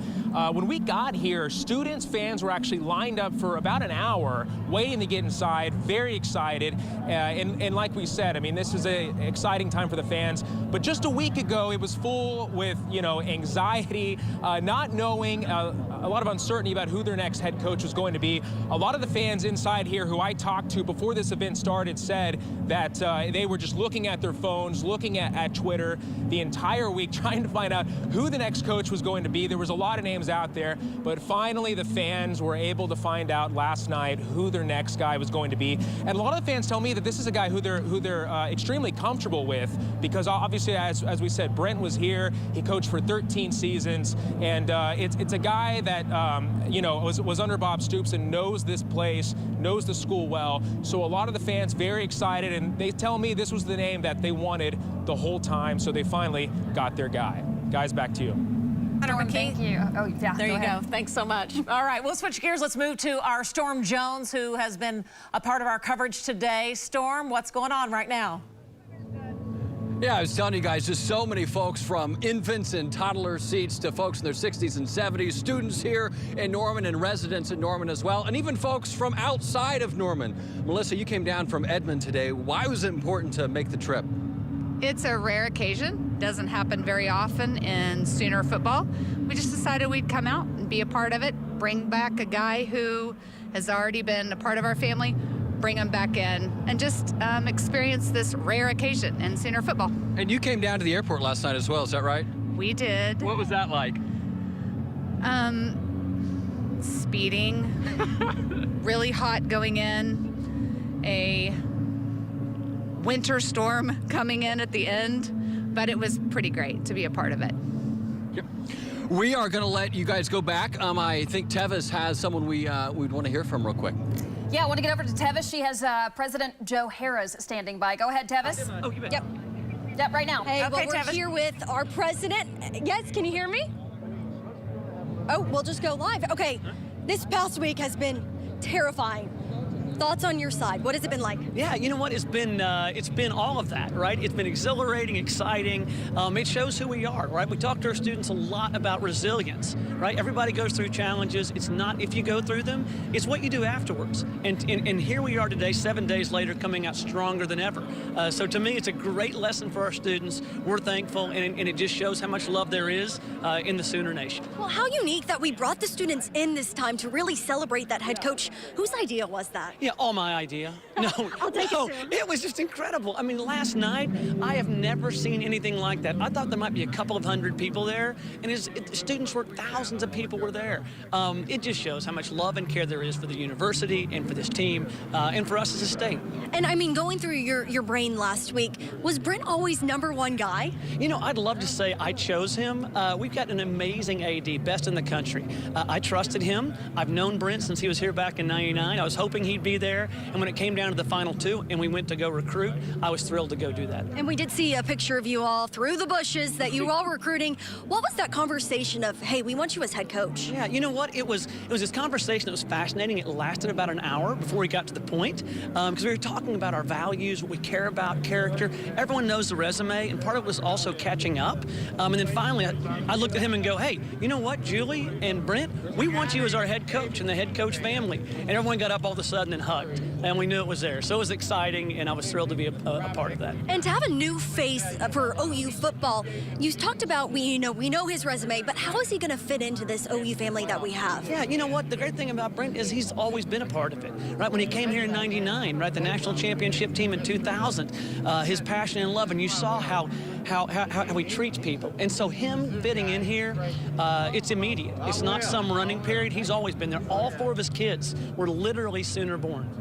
And Sooner bred, and when they die. Hey, well, we really appreciate you, and thank you for, getting this process going. We appreciate your time. Thank you so much. Well, you just heard that, Brent Venables will be a part of that team. It's pretty exciting, but we're going to continue live coverage. We'll toss it back to you all.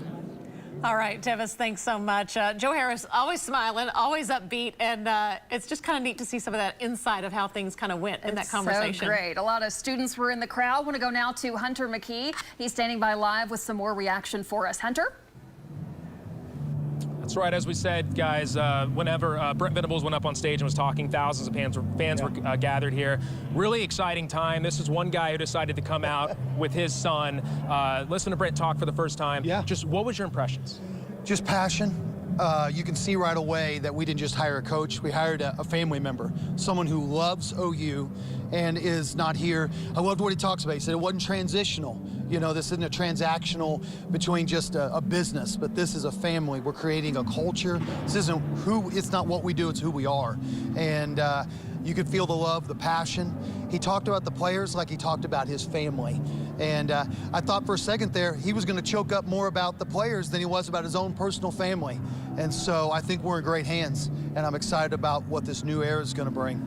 Obviously, you were telling me that you became a fan about 30-plus years ago, whenever your grandfather took you to your first game. But, just after kind of the chaos from a week ago, and a lot of fans were, trying to figure out who the next coach is going to be, do you feel that after what he said and the direction, do you feel like this is moving in the right direction? Yeah, I think it's stabilized. I think we, rocked. The Sooner Nation got rocked a little bit by a surprise. We thought Lincoln would be here, and he left. But I think we're actually better. I think we're better off now than we were a week ago, because I think we have more stability. And one thing I don't want to get lost is that in Brent Venables' opening statement, he said he was giving a decade-long commitment. And he's not looking for years, he's looking at decades. And so we're good for the long term. Yep. Guys, as we said, as he has discussed, a lot of people very excited about this next head coach. We'll have a lot more live here in Norman. Back to you guys. All right, thanks so much. We appreciate it. And now number 19, Caleb Kelly is standing by with one of our reporters. Let's go back to Tevis Hillis. Go ahead, Tevis. Well, we're here with Caleb Kelly, someone that's been really outspoken. What was it like to speak on that stage today? Oh, it was awesome. I mean, there were so many people in the crowd, and getting to introduce a coach and to have the honor to do that and represent my team, I mean, it's an honor, and it's really cool. I mean, a lot of people came, and it was loud, and he got to really experience, and he's been gone for a little bit, like I said, and so it was just a really cool experience for me, but it really is just a huge honor to introduce a head football coach at the University of Oklahoma and to represent my guys. And your brothers, the guys, they walked in with you all. It was a whole team thing to walk behind Brent Venables. What is being said in the locker room right now about him? Yeah, it's about family, and it's about it kind of has that feel of passion and energy that he brings. When he came on last night and talked to us on Zoom, everybody's literally yelling on the Zoom. Everybody's unmuting and yelling like, let's go, it's time, welcome home. And you can just feel positivity and just the energy that comes from him being a man of faith as well. That hits home for me. And I mean, having somebody speak about that publicly, it's amazing. And so, I mean, I'm so excited, and yeah, I'm ready to see what happens. And you speak about family, faith. That's kind of the turning point of OU football right now, but I hate to say it, you won't get to play next year. Yeah. I mean, for those guys that do get to play, what would you tell them? I tell them that this is OU. OU will always be OU, but it seems like now we have leadership that is in the same alignment with that, with what OU stands for, with what everybody prior to us has put that work in for. And so, I mean, he's been endorsed by all types of previous players, and even in the few conversations I've had with him personally, you can always tell when somebody's a good person. You can always tell when somebody's a little different, and he just seems like one of those guys. And so, I mean, OU will always be the place to be, but I think right now it for sure is. And one of the concerning things right now is that we might be losing recruits. We might be losing some of our guys on the team right now. I mean, you attribute OU to being OU, the greatest place. What would you tell those recruits that are saying, hey, I don't know where I'm going to go next year? I tell them that the proof will always be in the pudding. We win championships. We didn't handle our business on that end this year, but I mean, I've got 5 rings to prove it myself. And so, I mean, this is a place where it loves football. Oklahoma is a place where we are the professional team. We are treated as such. And so I just think, I mean, the atmosphere, the experience that comes with the University of Oklahoma, and the players that will stay and the players that will come and bask in that glory, it will always be that way. And so I just think for those that leave, I mean, good luck. I hope you don't get to play against us because you put a target on your back. But I do think for those that get to stay, you now have that opportunity to show that you went through that adversity and that you stuck and were loyal. And that's another thing that Coach Beauty's been talking about. Loyal, and it puts that target on you to be one of those guys that people are looking to turn to. And so it's a great opportunity right now to come to University of Oklahoma because of all the things that have happened in the past couple of weeks. And so I'd say, come on, Boomer Sooner. And I know we don't want to touch on the past, but Lincoln Riley did just, say goodbye to you guys unexpectedly. Yeah. What would you say to him if he was standing right by you? I'd say I love you, Coach. I mean, that's my guy. No matter what, things that go on in the media, things that go on in public, don't always talk about things behind closed doors. And I love Coach Riley. I always will. I mean, he went to California. Me personally, I'm an OU guy, but I'll still go visit him. I mean, it's right down the street from me. And so I love him.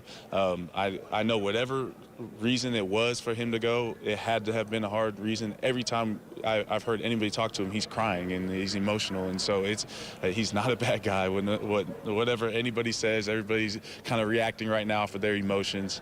But I love Coach Riley, so I tell him that. I love you, Coach, and you can always call me and I'll bug you, and you always have a previous player in me. I've won a lot of championships with Coach Riley, so I'll always love him. 5 Big 12 championships to be exact. Hey, sir, thank you for talking with us. Caleb Kelly, thank you. I appreciate your time. So you did hear that it's all about family for this team now. Yes, they're moving into a new head coach, but it's always going to be about that family and the players' game. Robin and Lacey, back to you all.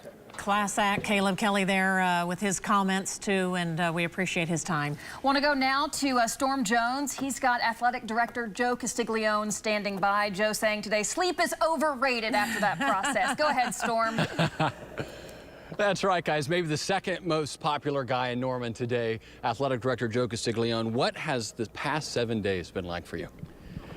Well, just been totally focused, to be candid. I kidded when I was up at the podium that I just emerged from the witness protection program, because I really do try to stay focused and keep the, basically the main thing. Like Coach Venables said when talking about the greater part of the principles of the program, and for us to try to move this search along as quickly as we could, thoroughly as we could, but certainly with the focus of getting the right person at the end, which we certainly did in hiring Brent Venables. I know Monday you said you have a list of coaches at all times ready to call up. Kind of take us into what that process was in whittling down that list. You keep a list like that. Never know when you're going to use it. Never know if the names on the list are going to be possible when you do get to a search, but at least you have some kind of framework to start. And of course, as you go through a search, sometimes you learn a few more things and hear about a few people that might be interested. So you have to really make sure you have a thorough process. I know some people think, you have even the person you target, you make a decision in 24 hours and go on with it. It is not that simple, and it doesn't really serve the university and our long-term goals without being thorough. Is maybe boring as that might sound, but you have to learn so much. There's intensive background searches on everybody.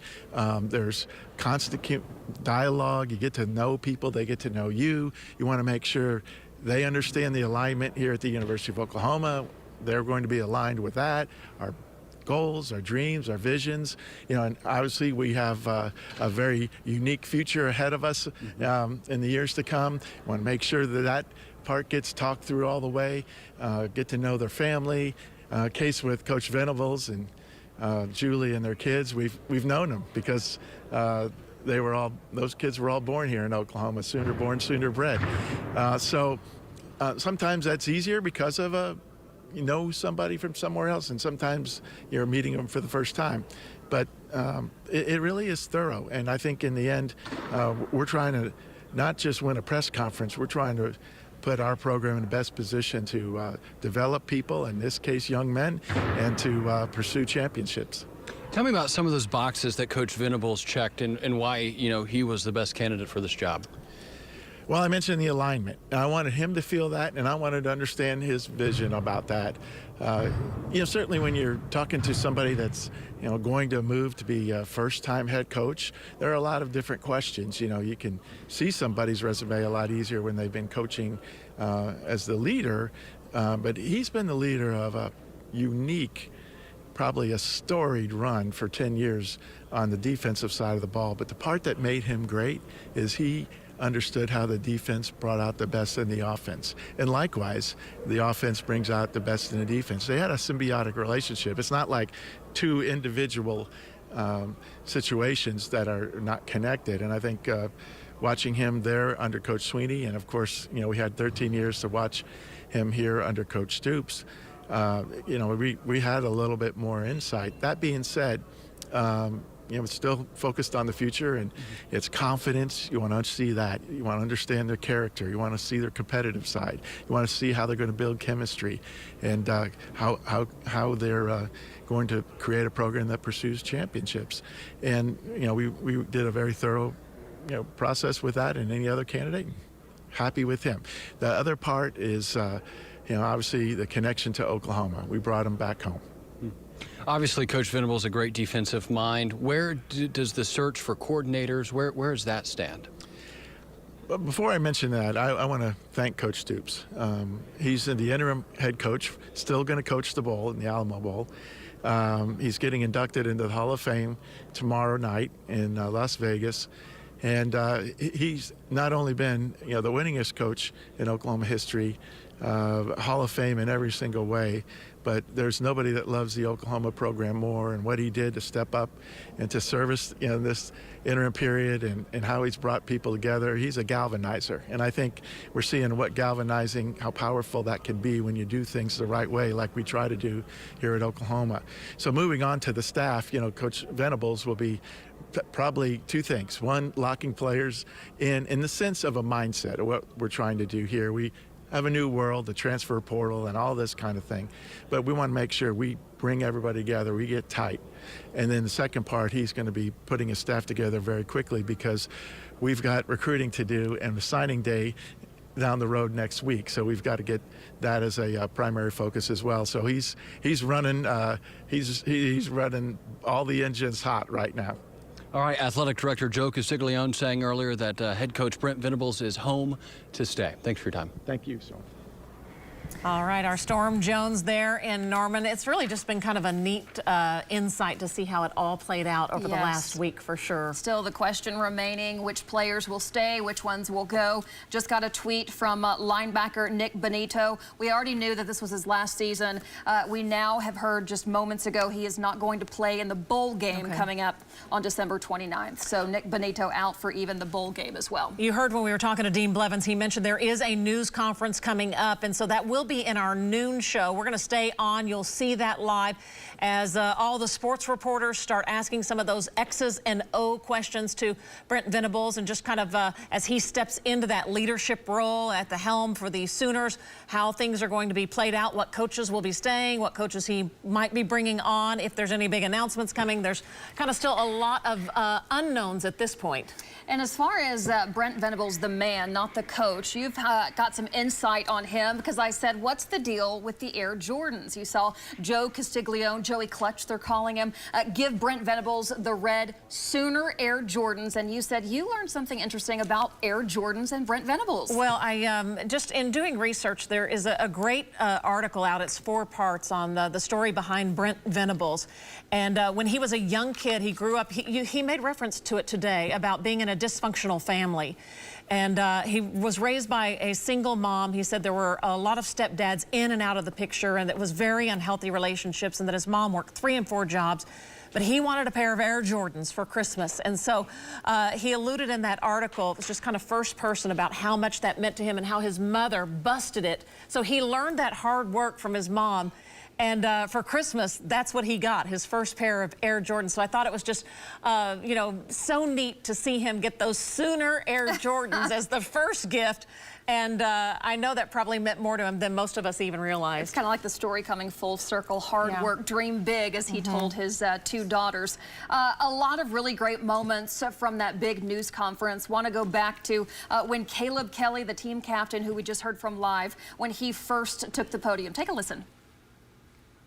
Coach, now you've been gone for a little bit, so I just wanted to remind you what you were missing.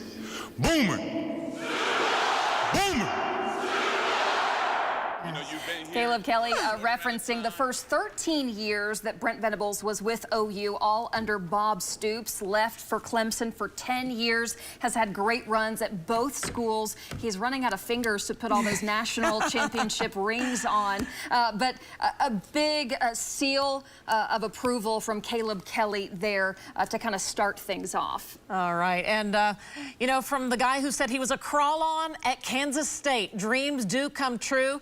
In fact, he said only God could do this. And today, Brent Venables, the 50-year-old who's been known for his defense and his expertise, and one of the best in the country as far as a defensive coordinator goes, now takes over a new job, head coach of the OU Sooners. It's interesting. He said when he was leaving Kansas State, he wanted to go into law school, maybe even politics, and that it was Bob Stoops who told him, nope, you got to stay in this football family. And then Bob Stoops became the coach at OU later, wanting to bring on Brent Venables and his brother Mike Stoops. Want to bring up, because we're watching Twitter, that tweet I just mentioned moments ago from Nick Benito, the linebacker. We knew that he was entering the draft. The news today, he will not play in the bowl game coming up at the end of this month. That's a little bit of a shock. Folks thought that, you know, he would play out the rest of the season. We're watching Twitter to see any other moves and shakeups. And, of course, that live news conference coming up any moment with the new head coach. They claimed their dad molested them until... Your brother shot your father. Tell me what happened that night. The last thing I remember was raising the gun. New Dr. Phil. After an accident, don't rush into making a costly mistake. I wanted more. I knew I deserved more. You may have only one opportunity for maximum compensation. Put a powerful law firm on your side. The law office of Dan Davis. I was having so much trouble with walking because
Even people may be taking their own PTO to come see the new head coach, Brent Venables. Now, I want you to look straight up right behind me.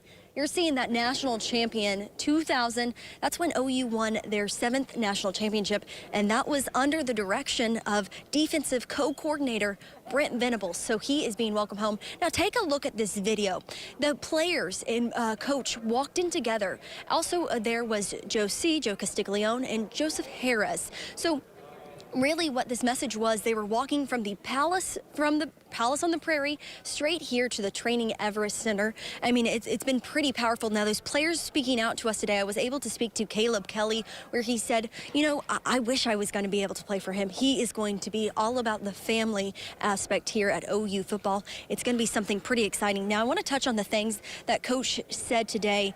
He said the players here and the past players, this is your ground. This is the reason we're here today. I'm not the head coach because I'm the greatest of all greats, but because of the players we have here at the University of Oklahoma. Now, he also touched on how he wants good relationships, not only with coaches, but players. So, I mean, the guys that showed up today were really excited. They were all jumping up and down to walk into the Everest Training Center.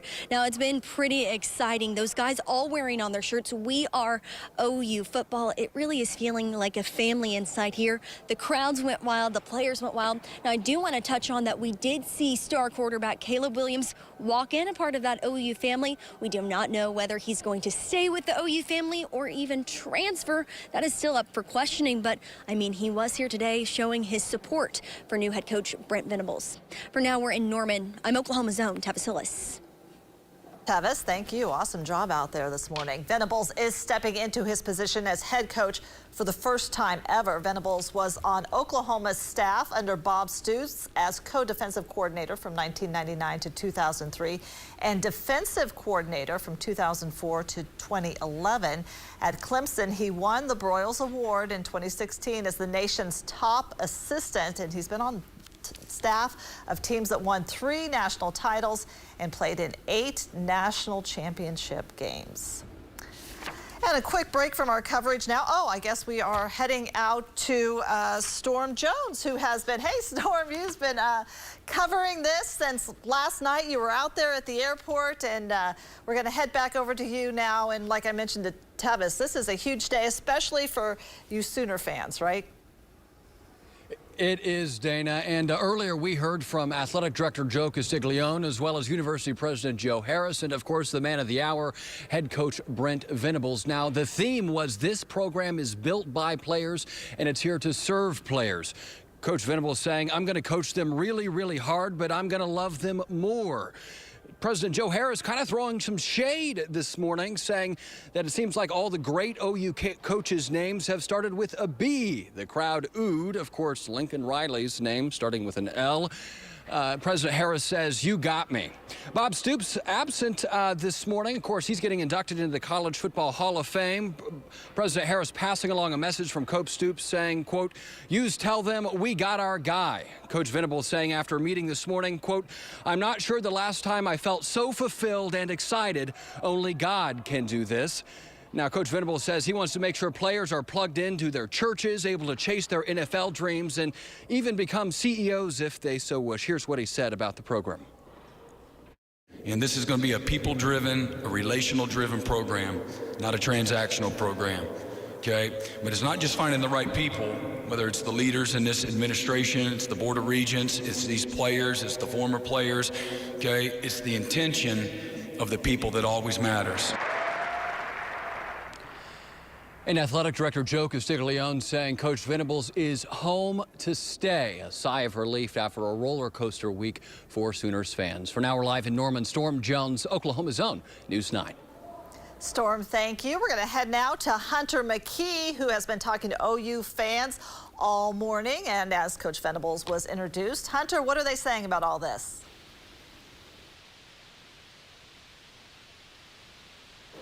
It's a new era here. The fans were extremely excited. When we showed up, like we said before, thousands of fans were lined up out the door, waiting about an hour to get inside, as they just couldn't wait to hear their new coach talk. It's like we've said before, just a week ago wasn't as exciting, a little bit daunting, as fans here told me that it had been such a long process and felt lasted for forever as they were looking at their phones, looking through Twitter, trying to find out who that next name was going to be. And last night, they found out. And like we said, several fans showed up at the airport last night, and even more today to listen to their head coach talk for the first time. Here is what one fan told me earlier. It was really cool that they opened this up to the public. I don't know a lot of other universities that would actually allow their students to come to a press conference like this. And I'll have more on fan reaction and the excitement and what fans have to say about their new coach tonight at 4, 5, and 6. Live in Norman, Oklahoma's own News 9. Hunter, thank you. And the Sooners are looking for victory in their upcoming bowl game. The Alamo Bowl is December 29th, and kickoff against Oregon is at 8:15 p.m. Meanwhile, the Cowboys will ring in the new year against Notre Dame in the Fiesta Bowl. Their kickoff is set for noon.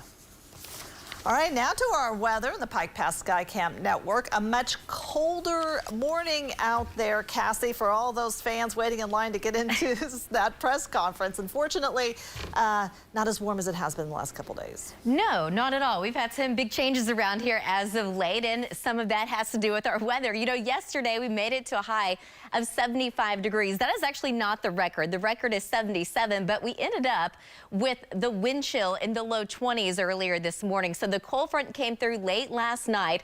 In fact, early this morning, we started out in the teens out in the Panhandle. Lots of upper 20s and low 30s to the north, some upper 30s and low 40s down to the south. The cold front is now well to the south and east, taking some rain and storms along with it. Now, here today, we just have lots of sunshine. This is our Enid camera, part of our Pike Pass Sky Cam Network. We're at 40 degrees. We've got a north-northeast wind coming in at 16 miles an hour. Temperatures in the upper 30s to around 40 degrees to the north. We have mid and upper 40s down to the south. Again, 40 degrees about that in Oklahoma City. Well, temperatures will be staying in the 40s later today. We're still going to keep the sunshine around. Wind chills will likely stay in the 30s as well. We do have several cold fronts in the forecast. We're going to talk about how long it's going to stay this cold coming up in just a little bit. Dana? Cassie, thank you. And more news ahead here on News 9. Our Dr. Lacey Anderson discusses taking nitric oxide supplements. Plus, the latest on COVID and that new Omicron variant now discovered in more states. But first, a Metro school bus driver was arrested this morning. We'll have the latest from police right after this break. At Mr. Sparky.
just appreciate everybody's patience. It's been a quick week, but one that... Why is everybody raising their hand? I'm sorry? I was about to call on you all. You know, I'm a professor. If somebody raise their hand in the classroom, I'm calling on you. Okay. I didn't get that signal, so sorry. But in any event, we're obviously thrilled to be here today with our new head football coach, Brent Venables. I want to take time to thank quite a few, not going to name them, but quite a few people that are part of processes. You know, these processes are complicated, and at the time we're trying to move it forward very, very quickly, thoroughly, comprehensively, to try to make sure we get our decisions right and based on the right things. And so I, just by generalization, thank everybody that was part of that. And secondly, I want to thank Coach Stoops. We were here just a week ago and discussing our interim transition. He's been incredible, as he always has been. He's stepped up, stepped forward, leaned in, and has really helped bring everybody together during what has been a tough week for a lot of people. And yet people have come together just like we always do here at the OU family. So thank you to Coach Stoops, and as you know, he'll be inducted into the College Football Hall of Fame tomorrow night. So with that, I'll answer questions later, but right now I'd like to turn it over to the person that is, it's still probably going to be real special every time we say this, sinking in, the head football coach at the University of Oklahoma, Brent Venables. Thanks. It's great to be here today. Thank you again all for coming. It's kind of surreal for me to look around and see so many familiar faces and see a bunch of friends out here, and just an amazing journey here these last few days. Again, as I said earlier, if you would have asked me, 10 years ago, as I walked out of my office for the last time, and if I thought I'd be here 10 years later as the head football coach, I would have told you need to check yourself into a mental institution. And the biggest reason is, it's just, this is Oklahoma, and Oklahoma is a special place, and there's a lot of incredible coaches out there, and that's where I have as much respect for the coaching profession. A lot of options, lots of choices, and so again, just grateful to be here. Really looking forward to the opportunities. The number one thing for me and my family as I looked at this opportunity was the leadership here. And people in the profession know Joe Castiglione, Joe Harris, the Board of Regents, the leadership in this university. It's first of all, it's first class, and secondly, they're about their business. They know what they're doing. They're very professional in everything that they do. The alignment is very real. It's very tangible. The direction, the focus, and the commitment is second to none. They don't take a backseat to anybody. And so as a football coach, that's what you're always looking for. If you're going to align yourself as a head football coach, you need to make sure that everything's in place from a resource standpoint, from a commitment standpoint, from a leadership standpoint. And so Oklahoma, again, has that reputation, and being behind the scenes from that standpoint, can verify that. Again, take a backseat to nobody. So to partner with this leadership was a no-brainer for me. To have the opportunity to be the next football coach at Oklahoma, something that you have to look at, that you can't turn down. And I've been very patient my career. I'm a very faith-driven decision maker. And when this call came, however long ago it was, you lose sense of days, as you all know, in this process. This one was special. And I just, again, appreciate the leadership and their belief in me, and their faith in me and my leadership and my ability to be the head football coach here. Truly blessed beyond what I deserve. So again, I'll open it up however they want. And just again, great to be here. Just really thankful. Thank you, Joe. Thank you, Coach. We'll go to questions. We'll begin on the left. Ryan Aber, the Oklahoman. Yeah, Brent, I want to ask you, how did the last decade at Clemson prepare you for this? And what are some of the specific things that you've taken from that got you ready for this day? And also, will Tyler play in the bowl game for Clemson or come here immediately? Yeah, so I think I made a statement earlier that in the last 10 years I've grown more as a coach, as a man, as a husband, as a father, as a dad to my girls, as a believer, all those areas that from a holistic standpoint are incredibly important. And I think getting out of your comfort zone, and we know in our different professions, it's one of the hardest things that you can go through. And so for me, that was a very hard transition. I thought, oh, I'm Johnny Super Coach. I've got all this incredible pedigree and resume and association. Man, I'm this, hot shot coach. I'm a winner. And what I learned at 40 years old in a very humbling way is you got to start over. And you got to start over with relationships. You can't bring your street cred with you. You have to earn that. It takes a lot of work, whether that's with players or with colleagues. It also gave me an opportunity just to kind of scale everything down and build it from scratch from the X's and O's standpoint. Coach Sweeney is an amazing leader. He's got every quality that you would want in a human being. Best man I've ever been around. But he pours into his coaches as much as he pours into his players. And so it's really in every area that prepared me. Obviously, he equipped me and empowered me and allowed me to do the things within the confines of his vision to be a leader and inspire and challenge and to grow and to compete. And so again, you just go down that checklist of all the areas that I've grown, just a lot of wisdom. And again, I think the biggest thing is just when you leave and get away from home, and you've got to really find yourself. And so that's what it really allowed me to do. And then he coaches coaches as well as anybody that I've been around. Yeah, so I would believe he would, right now his intention is to stay there and play in the bowl game. Yep, you bet. We'll stay in front. Eric Bailey, Tulsa World. Welcome back to Norman. I wanted to ask you, I got a question for Joe too, but I want to ask you, we talk about recruiting. How important is it to really keep a good relationship with Caleb Williams? Have you had a chance to talk to him about staying here at Oklahoma? I know there's a lot of, with the portal, a lot of things can happen with the coaching change. And then for Joe, the hire came 7 days after you got the news. And Brent was he an early target? And why did it take so long, I guess? Was it someone you could have named earlier in the week?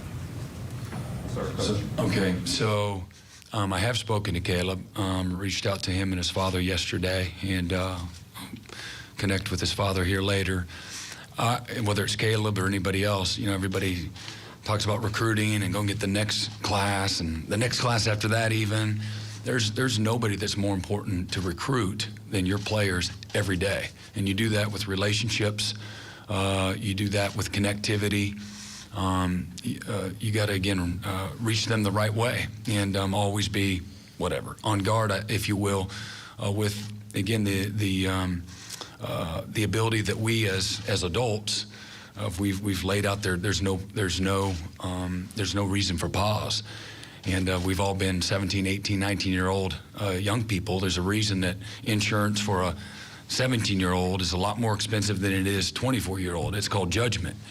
And so, again, there's no reason to pause. And, so the portal's a very real thing, with all of your players. But that I've always believed in continuing to nurture your relationships. Don't get so caught up in the recruiting that you lose sight of what's most important, what's in your locker room, because it's the lifeblood of your program. Joe. So, Eric, Coach was my first call, but I think, and he would agree, I owe it to the University of Oklahoma and to him and his candidacy to have a process. And a process is all-encompassing, and there are many facets of it. And in the end, regardless of what decision we make, it fortifies, it validates, it clarifies everything about what is needed in leadership, alignment, commitment, structure, support, and how we're going to go about doing this together, because that's what it's all about at the University of Oklahoma.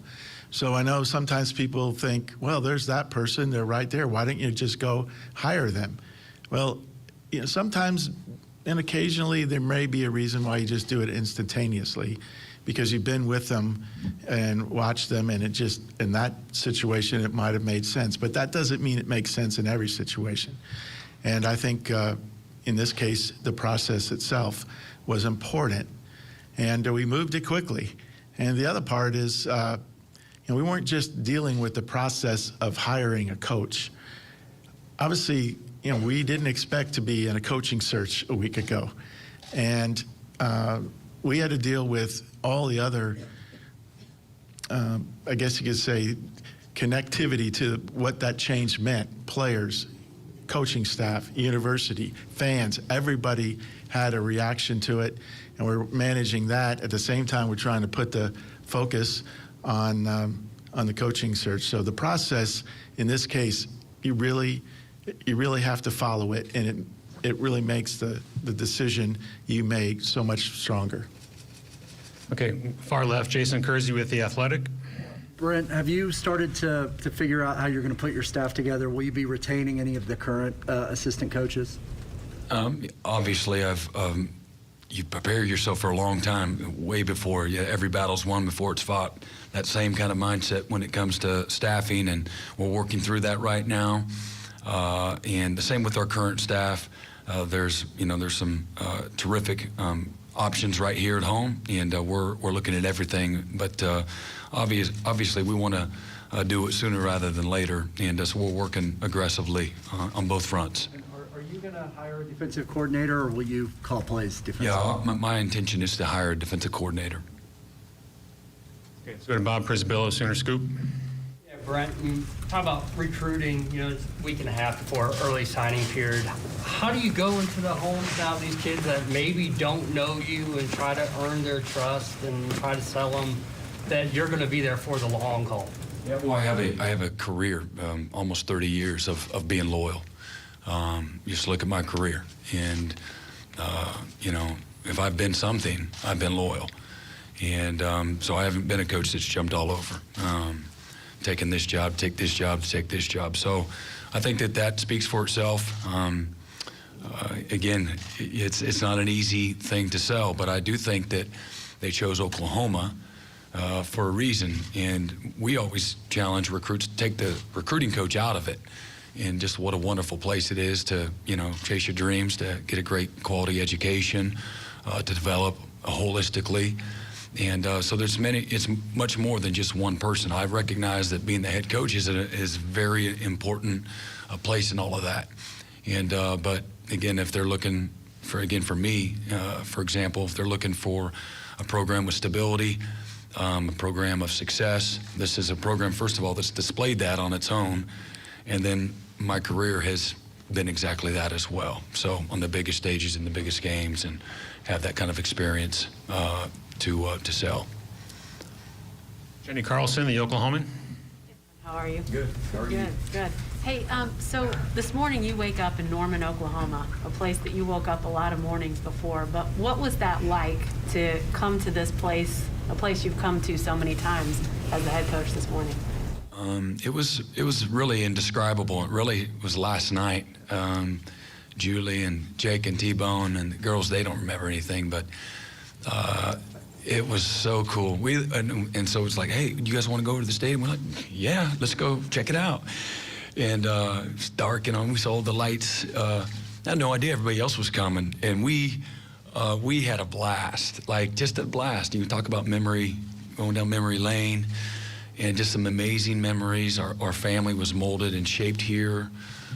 Just so many incredible influences, and so And then we're going home. Where we're going to stay, and we are starving. So this is, what time is this? This is like after midnight. Yeah, way after midnight. Yeah. And found Whataburger, game changer. We don't have one of those in Clemson, so triple cheeseburger later and some onion rings, and we were in hog heaven. But it was just indescribable. This morning, I think that's probably, and I know Joe's even worse than me, but I sleep well normally. I have no problem sleeping. I've gone 7 straight days of probably 4 hours or less. And man, I woke up at 4 o'clock in the morning and trying to be quiet for Julie, and she goes, "I'm up." I'm like, we flipped it on, and we're back at it. And just, it's amazing. We're so grateful and thankful. Just things have come full circle. You can't fabricate family, and it has felt so easy on so many levels. It really has. It's just very hard to describe, but it's very real. It's very tangible, and we're just, again, thankful, and just really look forward to, hopefully adding to just, again, the Sooner family, adding to the rich history and tradition here, and again, raising our family here. In front, Jesse Critton, Norman Transcript. Just wanted to ask, obviously the defense here has had some ups and downs the last few years, and I know you talked about, you just mentioned you might hire a defensive coordinator, but how do you feel like you can add to the defense here? How do you kind of evaluate that unit? Well, again, I'm always looking, again, forward thinking, certainly in the now, but in the very near future, and transitioning to the SEC. We're in a SEC footprint in South Carolina and recruit against the SEC. All of the teams understand what they have, but from an infrastructure standpoint, certainly personnel, where you got to go to recruit. It's always about the players, so that's where it's going to start, evaluating the players and finding, again, where our needs are, addressing those needs as quickly as we can. And then, again, building a foundation for them, both from a philosophy standpoint, structure standpoint, and then the development that goes with that. And that's not an overnight thing, as we all know, but, that's all the things that I've said already in regards to philosophy and structure, alignments. And then, again, it's all game planning, and once you get to that stage on down the road. But, I'm excited. I watch Oklahoma a lot. And I study everybody, but we watched Oklahoma defensively. They had made this huge jump in improvement 2 years ago to where they were a year ago, and did some really good things even this year. But studied them in the out of season. Because I'm a believer in the coaching aspect of it, and when you have some statistical things where there's a large movement. As I'm trying to study people and get better as a coach, I try to pay attention. So whether that was disruption or tackles for loss or third down or sacks, when there's this dramatic shift, I'm always looking. A few years ago, we went to Iowa State. I'm like, listen, Iowa State, that conference is as explosive an offensive conference in college football. Okay, Iowa State has led them, I don't know, it's like maybe 3 straight years in rush defense. And one of the better defenses, and making some, challenging some of the better offenses and defending them. So just, again, trying to peel the onion back and see, not just what they're doing, how they're doing it, because I respect people doing more with less. And that's what coaching looks like. So, to answer your question long-windedly, there's a lot that goes into that. One I'm incredibly excited about. And again, in my opinion, without evaluating, the personnel yet and what our needs are, I'm incredibly excited. And, I think any mark of any good unit, player, coach, is consistency, showing up week in and week out, playing, to a standard. And so, that's an important aspect, as well. Go to Garen Emig, Tulsa World. How you been? Good. Good to see you again.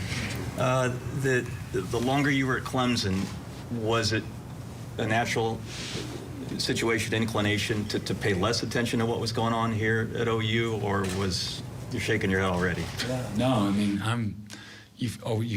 you feel like, you know, that's part of your fiber. You know, you don't just invest. You know, it's not just a job. For me, this is me. It's not just a job. It's, you know, you pour your life into it. So you don't just walk away and forget about it, good or bad.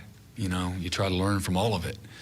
And so for me, absolutely, always paying attention. Coach Stoops and his family, Joe Castiglione and his family, our children, you know, we're christened together. You know, we've done it all. We've changed diapers together. I mean, I don't know. It's just I'm a very connected person, and even to a lot of you. You know, I feel like you know, relationships. You have business relationship. I'm not really like that.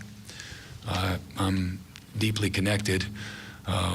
You know, whether I say that outwardly or not, but that's, you know, when you pour your life into something, you pour your heart into it, you're truly passionate about it, and you don't just close that door. So absolutely looking on and pulling for, and it's been a lot of fun. We'll go to Dean Blevins, News 9. Brent, welcome back. Thank you. Couple of thoughts. Are you going to see Bob? Are you going to drop by Vegas and take part in any of that? And secondly, you know, as we see these players, the Hazelwoods and so forth, transfer out, then Benito saying he's opting out or not playing in the bowl game, and others are saying they're staying. What type of assurances, or do you know what type of team that will be on the field in this upcoming bowl game?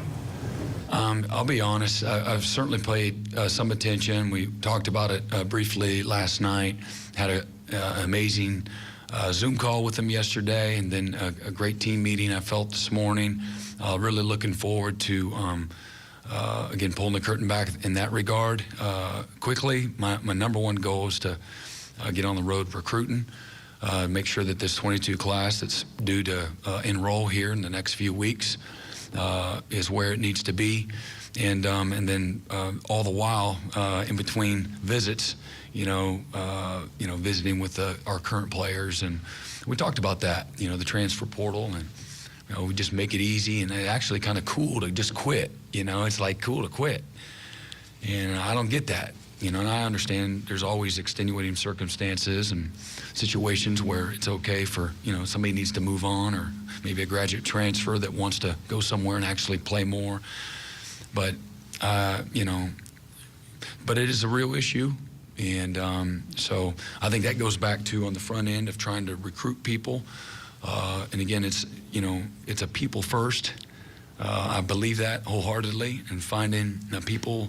That's why, to me, you instead of speed everything up, you need to slow it down, and that's not real popular. You know, these I don't even know, is it sophomores, if they're 2024, like they're mad if they don't get an offer. You know, and I'm like, what's so wrong with starting like a full year of varsity? You know, going on your first date. You know, learn how to shave. Maybe get a driver's license before you get a $120,000 scholarship. You're mad we don't offer you when you're, you know, 14 years old, and you don't know anything about them. There's no track record, and we're gonna value our offer. It's important to me, first of all, that we understand what those values are, and what the fit is. Find people first. Yeah, they got to be talented. That goes without saying. They got to be a great player. But we're going to look for people first, because I think that's what sustains. There'll be some tough moments, and you go to college, it's hard, especially when you're young and immature. So I think it's important that you find, you know, people that got the right stuff, and whatever that is. And again, our job as a staff is having the ability to identify that. And it's not, nobody's going to be, you know, nobody's going to protect themselves wholeheartedly where you're not going to lose anybody. But we want to keep it, you know, we want to keep that to a minimum, because I think continuity can be a very good thing, as we know. And development, I want to be a developmental program. You know, I want everything about our program to be developmental. That doesn't mean the guy don't play till he's older. It just means it's a developmental program. You know, football's a developmental game. The more you play, the more you practice, the better you get. There's a reason why that 4th and 5th year player, I had a couple of 6-year guys this year, amazing players. They just play way up here. They fly up here where the Gulf Stream does, you know. They're not down here with the King Airs. They're up there with that Gulf Stream. And sometimes those young guys, they can get up there, but they're down here, and they're up here, and they're down there. And that's how they think as well. So, again, I think it's important that we're patient. We find the right fit in regards to the recruiting process. Be aggressive when you need to. You know it when you see it. You know it when you don't. And then, again, I think you got to continue to always, you can't spend all this time. You spend a year recruiting some of these guys, and then all of a sudden you get them, and then you're on to the next, and then you lose your way with the players that are in your locker room. And I think managing that is very important. I think it's important. It's my responsibility that I continually remind our staff when we get everybody in place that there's nothing that's more important than those guys in that locker room, period. And that other stuff can wait, and that has its urgency as well. But I think when you get that locker room right, everything else will work, accordingly. Let's go to Cliff Brunt, AP. Yeah, Coach, over here. Take the OU part out of it. What is it about you at this time in your life that makes it the right time to make this jump? Yeah, I don't think I can take the OU out of it. I'll be honest. I mean, that's what was in it for me. Having numerous opportunities throughout my career. Listen, I'm a simple guy. I value some things that maybe other people don't, maybe more so. I value relationships. I value people. I value quality of life. And I value simplicity. Just because you become the head coach doesn't mean you can't keep things simple. You control that narrative. And listen, this is Oklahoma, all right? Alabama's never offered me a head job. I don't want to go down my small Rolodex of schools, but this is that program. And so it's I feel like I've had 27 plus years of interview and preparation. I've been exposed to 3 college football Hall of Fame coaches. Coach Sweeney will be next. And what they've been able to pour into me, I've always been a sponge. I'm taking it all in. So I've led my position group. I've led defenses. I've been in front of the team plenty. It's something that's easy for me, something I love to do. I'm just passionate about people, and I am passionate about winning. I'm passionate about winning the right way, and never compromising, those values. And so just like the players will tell you, it doesn't have to change. It doesn't need to change. It won't change when you become the head coach. And so it's a calling, being a coach. And as I said earlier, to some degree, coaching for me you get paid, you get compensated well, you're in the spotlight. A lot of people are using that scoreboard in that stadium as how they're going to judge you. You're in a performance-based profession, and it's important that you're successful. But for me, my scoreboard isn't in that stadium.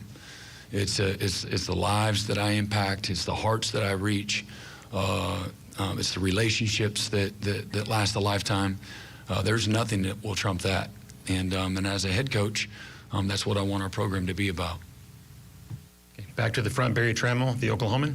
Yeah, Brent, you mentioned over there that you'd been on both sides of this. I don't know, did you mean that you thought you might get a job and didn't get it, or how close have you come to taking the jump to head coach, or is this the first one that was ever really serious? No, I've had plenty of opportunities where I just bowed out on the front end or said no during the process, and probably a year ago was probably closest. And again, all the things that are important to me are important in every opportunity that you look at. So some, you looked at more seriously than others. Not many, because again, I've had a great job, like an amazing job, and the quality of life. And I'm like literally for the last 10 years, I went to work every day and I got filled up as a human being. And that's like hard to quantify to some people, but I have perspective and I have awareness, I have appreciation, and I had a lot of fun. And so again, so you try not to screw up happy, right? Learned that a long time ago, and but this is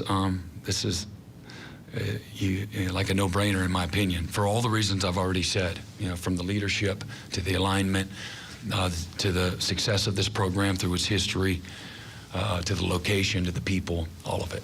You told me a few years ago you had long conversations with Merv Johnson, and Merv, top of the line person, top of the line coach, never did take another job, and the great job never came.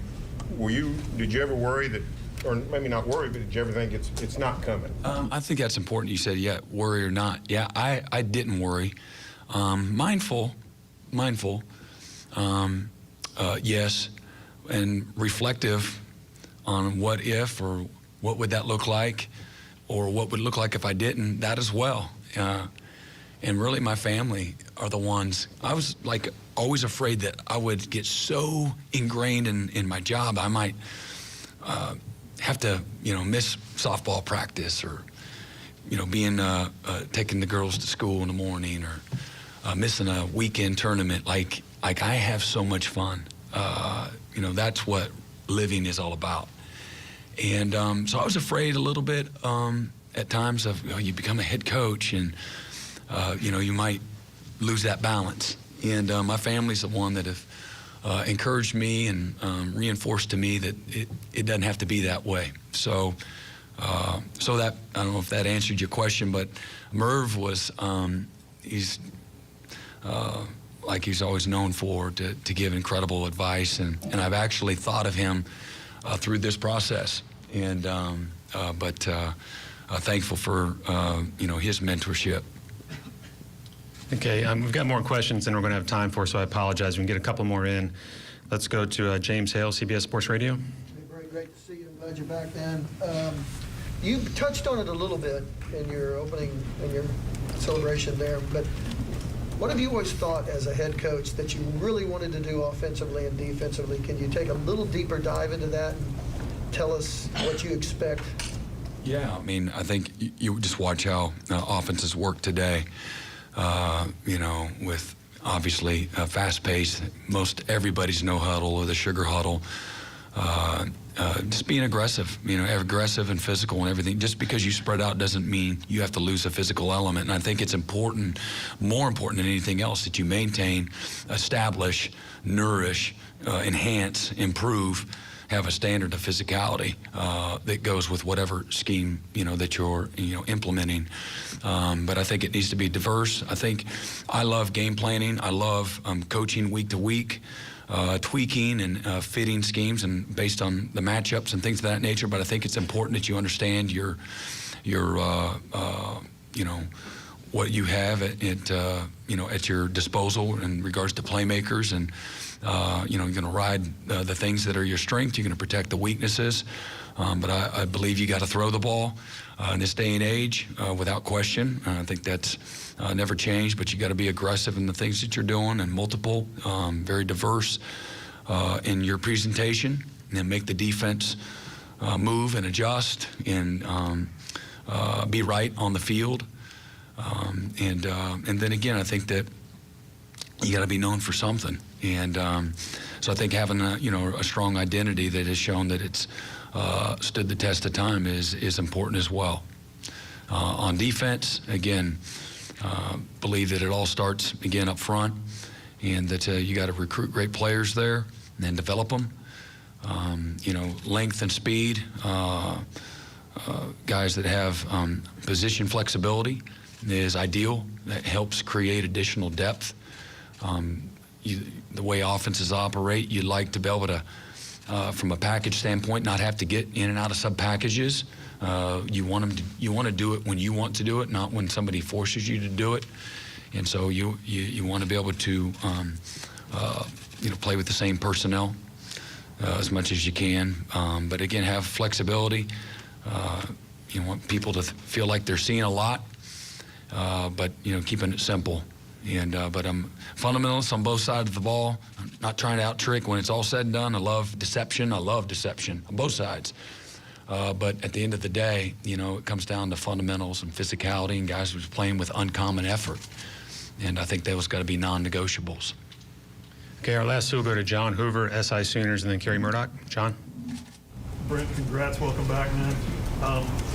When you think about the influences you've had in your career, you've named them, you've talked about them, but I just wonder if you could pick one or two things from Bill Snyder, from Bob Stoops, from Dabo Swinney, three different coaches, three different coaching styles, guys that influenced you heavily. What are you going to bring to Oklahoma using those? Yeah, I would say Bill Snyder, organization and details, thoroughness, the what-ifs.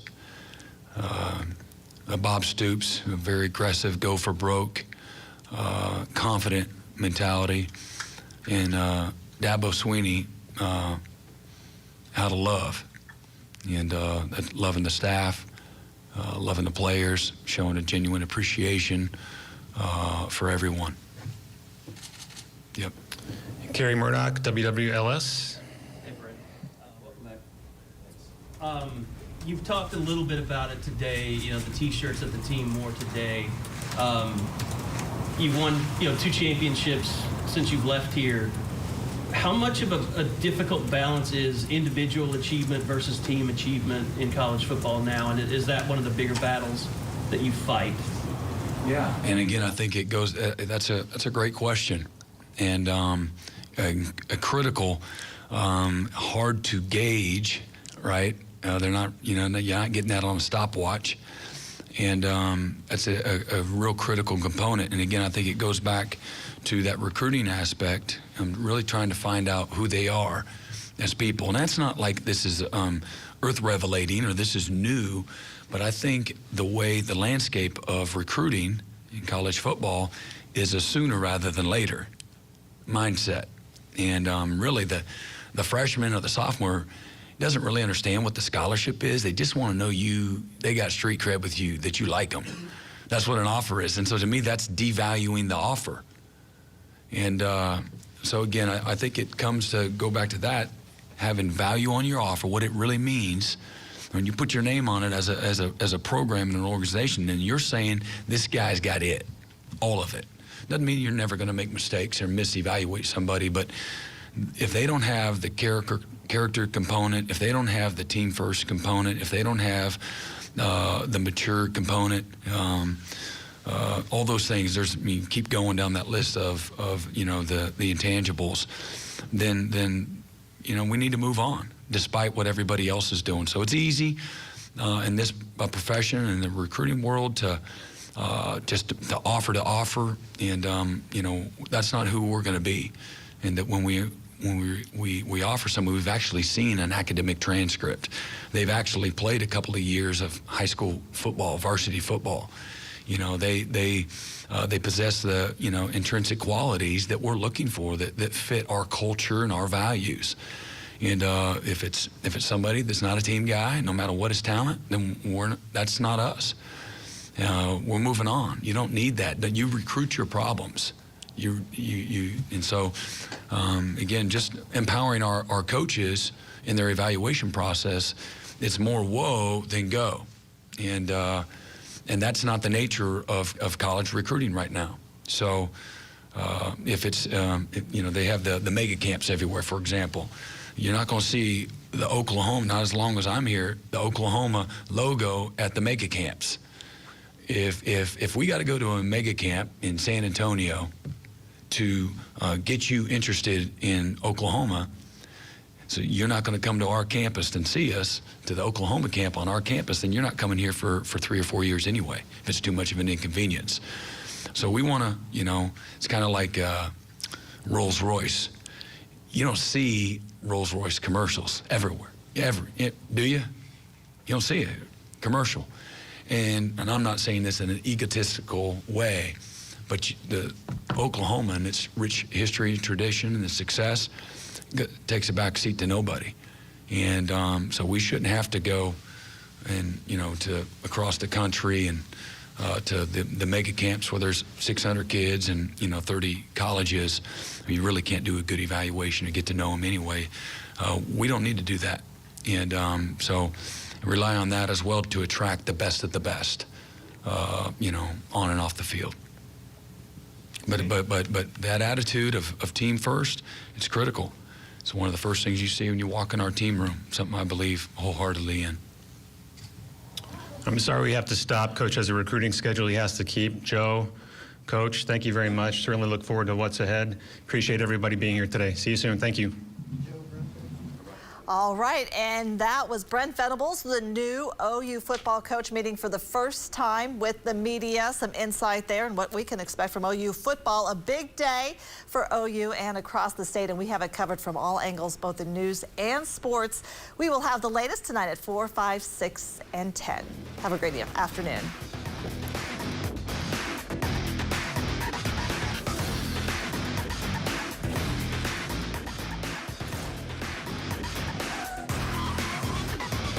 Tell me what happened that night. The last